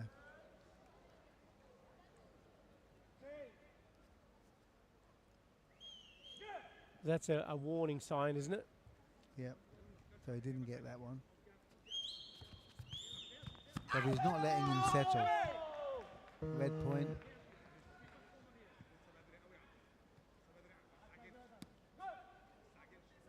So Maudin has to get back in the game. He has to say, right, okay, let's manage the distance. Be ready, be ready. He can go from this point. Well, he's only 2 points behind. He's still got a minute left, a third of the bout to go, so no need for panic. So then now we talk about this last minute as how skilled Abdulaziz is in, I hope I haven't jinxed him, in controlling the outcome from this far out. Now he's just going to manage the match. He's going to spoil. And you can see him closing him down, can't you? Yeah. So within the rules, he can contain, spoil, and cause problems even without attacking, but he can actually just mess them up. Yeah, and from a coaching perspective, you take all of those factors into consideration in your training programs, Yes, working with your athletes. yeah. So you would teach them how to spoil. You would teach them how to manage the outcome. What are the techniques and strategies that you would do to bring that result home, to control the outcome. You still have to take the opportunities. So maybe not take so many chances, but you definitely have to take opportunities. You have to remain dangerous. Yes. So the other person is not attacking freely. You've got to be seen as a threat. And by reputation alone, Abdulaziz has that. Yes. So even at this stage, you will not see Mahmoudin go in recklessly. He still has to be careful. Of course he does. On his approach. That's a great shot. Grand winner, Rabat 2025. And we are looking at the grand winner, Abdulaziz. Back-to-back grand winners from 2024 and 2025. Going into a World Championship year, that's going to give him so much confidence. Well, he's the best in the world right now. Without doubt. Irrespective of weight class, gender, he's the best in the world. Yeah. And there is so much that people can learn, from this guy. I was lucky to have him as a guest commentator because he didn't get into one of the finals. He lost to a Hante decision to Abdel Gawid, a teammate, which gave me an opportunity to invite him as a guest commentator, and he was fantastic at that as well. I am sure.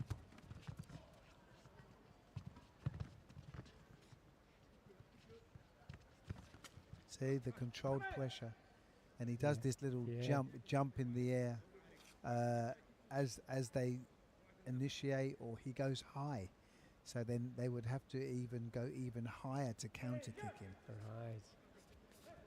So there's a study of tactics and techniques from athletes of this caliber in watching video. Don't just watch the match, watch what they do, how they do it. And don't assume that it's just in the moment. He knows exactly what he's doing and why and when. But it's not over.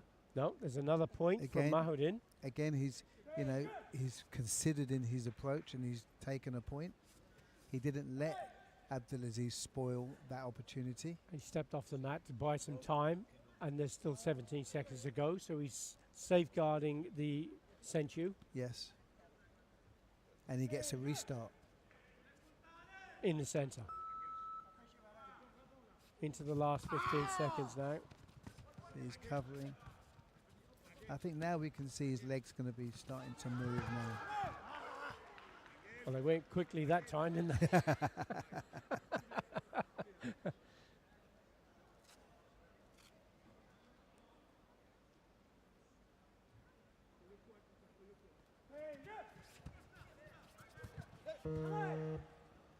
There's a strategic step off the mat.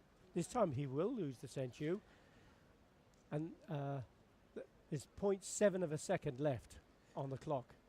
And it would be very, especially Quinton, who's such a great kicker, it would be very risky to now close in to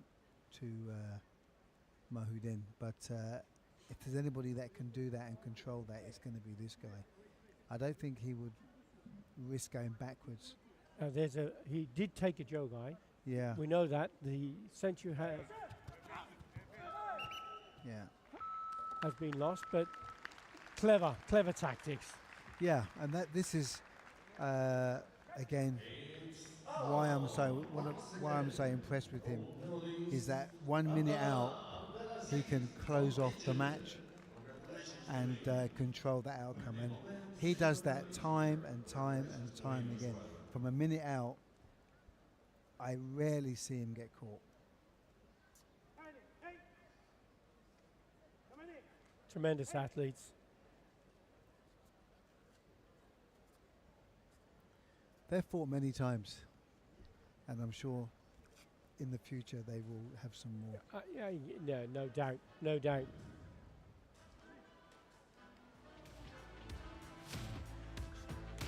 So after each championship or tournament or Premier League, whatever it may be, what do you do as a coach, as a team, as a squad? Do you study video? Do you look at what was successful, what wasn't? Not just with your own athletes, but with others? Oh, absolutely. But we do it actually consistently. We will do it consistently. Every week there will be a video analysis session. So some time will go into either analysing our own players or analysing their opponents, or just great matches and great performers, to have a look at what they're doing. Is there anything that we can take from that, anything we can adapt? So that is something that is embedded into our program continuously. Really important. So it really embeds with the athlete. But of course, I mean, when you're doing opponents and they're great fighters, they've still got to go out there and do it. Like I said about the Japanese girl fighting the Egyptian champion, she's, Yes. you need to be brave, and you need to be able to actually carry out the plan. So yeah, it does play an important part. Ladies and gentlemen, and Saturday once summer, it's time for another medal ceremony. So please, let's welcome with a huge applause the medalists of the female committee minus 55 kilograms category. Female committee minus 55 kilograms category. The medals will be presented by Mr. Rob Cannon, President of the Benin Karate Federation, accompanied by Mr. Davor Chile, WKF General Secretary Assistant. Bronze medals, Mukai Ruan, Japan, Turkey.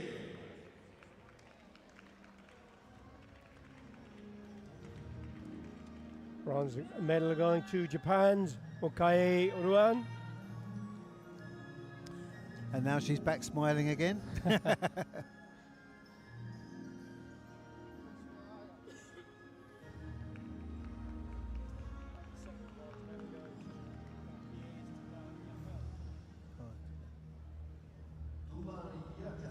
Tuba Yakan. Congratulations to her. And Mukai Ruan from Japan, congratulations to her as well. Silver medal, Ku Tsui Pin, Chinese Taipei.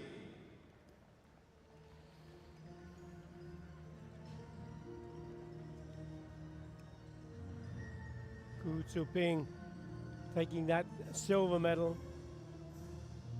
The first Karate1 Premier League medal. Tsui Pin, Chinese Taipei, congratulations to her. And the gold medalist, Valentina Toro, Chile. Valentina Toro with that gold medal win. And she's all smiles.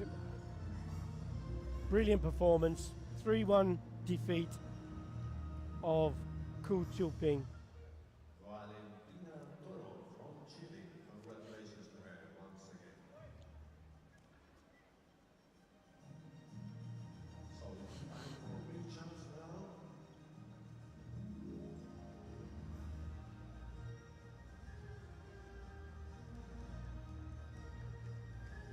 And now one lovely picture all together onto the golden podium.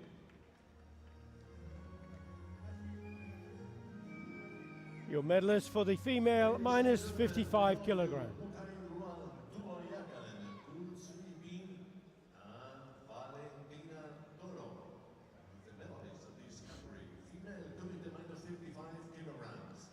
Congratulations once again, and thank you very much.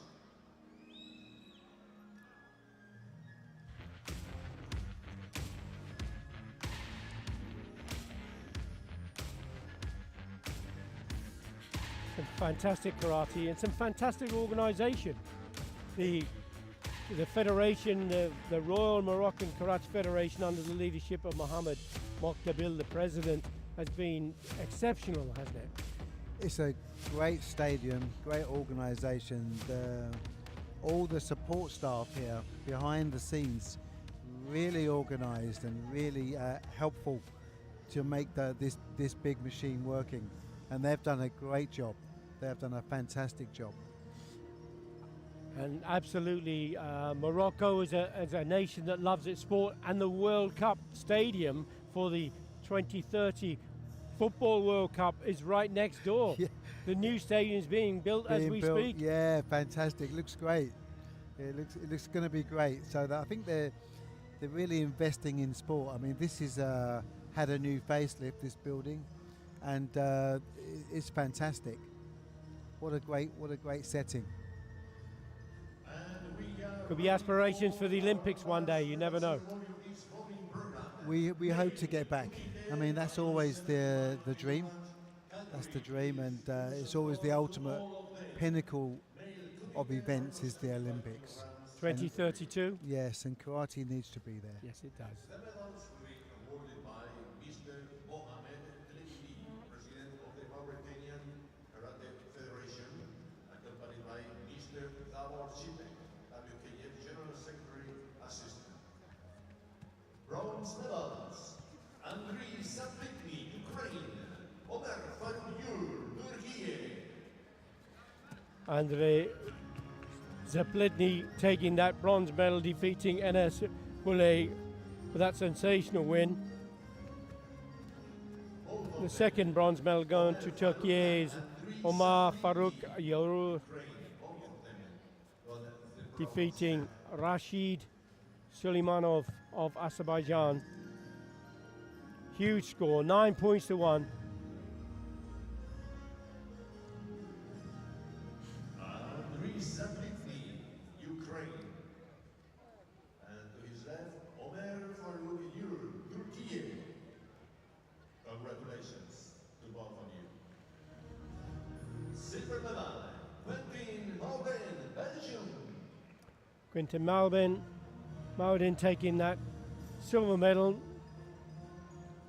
That's the first Karate1 Premier League silver medal he's had. He has been a gold medalist and he's taken 3 bronze medals before, but this is the first time it's been silver. I think when he goes back and he looks on reflection, he'll be happy with that. You know, I think the medal reflects his overall performance, and it's a fantastic medal. Premier League, any medal is fantastic, so and he should be proud of himself. And there's no concern about losing to someone with the talent of this man, Abdelaziz of Egypt. Back-to-back grand winner, gold medalist once again, fantastic champion. Absolutely. Like I said, he is the best in the world right now, and probably for some time to come as well. If you're looking at somebody who can create a legacy like Agaev, I think this is the next guy that can do it. Yes, I think you're right. Your medalist for the male kumite, minus 75 kilograms. Andriy Zapletny, Omer Faryur, Quentin Malben, and Abdelaziz. Congratulations to all of you. Thank you very much.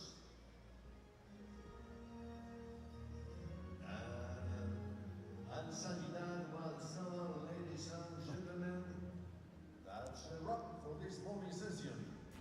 Good luck again, all of you, and all of our watches at 3 p.m. So see you later. That's right. When we come to the end of the session, we'll be back again for more karate at 3 p.m. So please stay tuned and be ready for some fantastic karate. I'd like to say a huge thank you to our guest commentator, William Thomas from Hong Kong, China. Thank you for that fabulous insight into your thinking as a coach, William. It's my pleasure, and thank you very much for the invitation.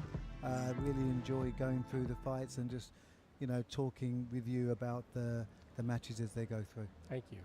So from me, Billy Brennan, and from William Thomas, see you soon. Thank you very much, and goodbye.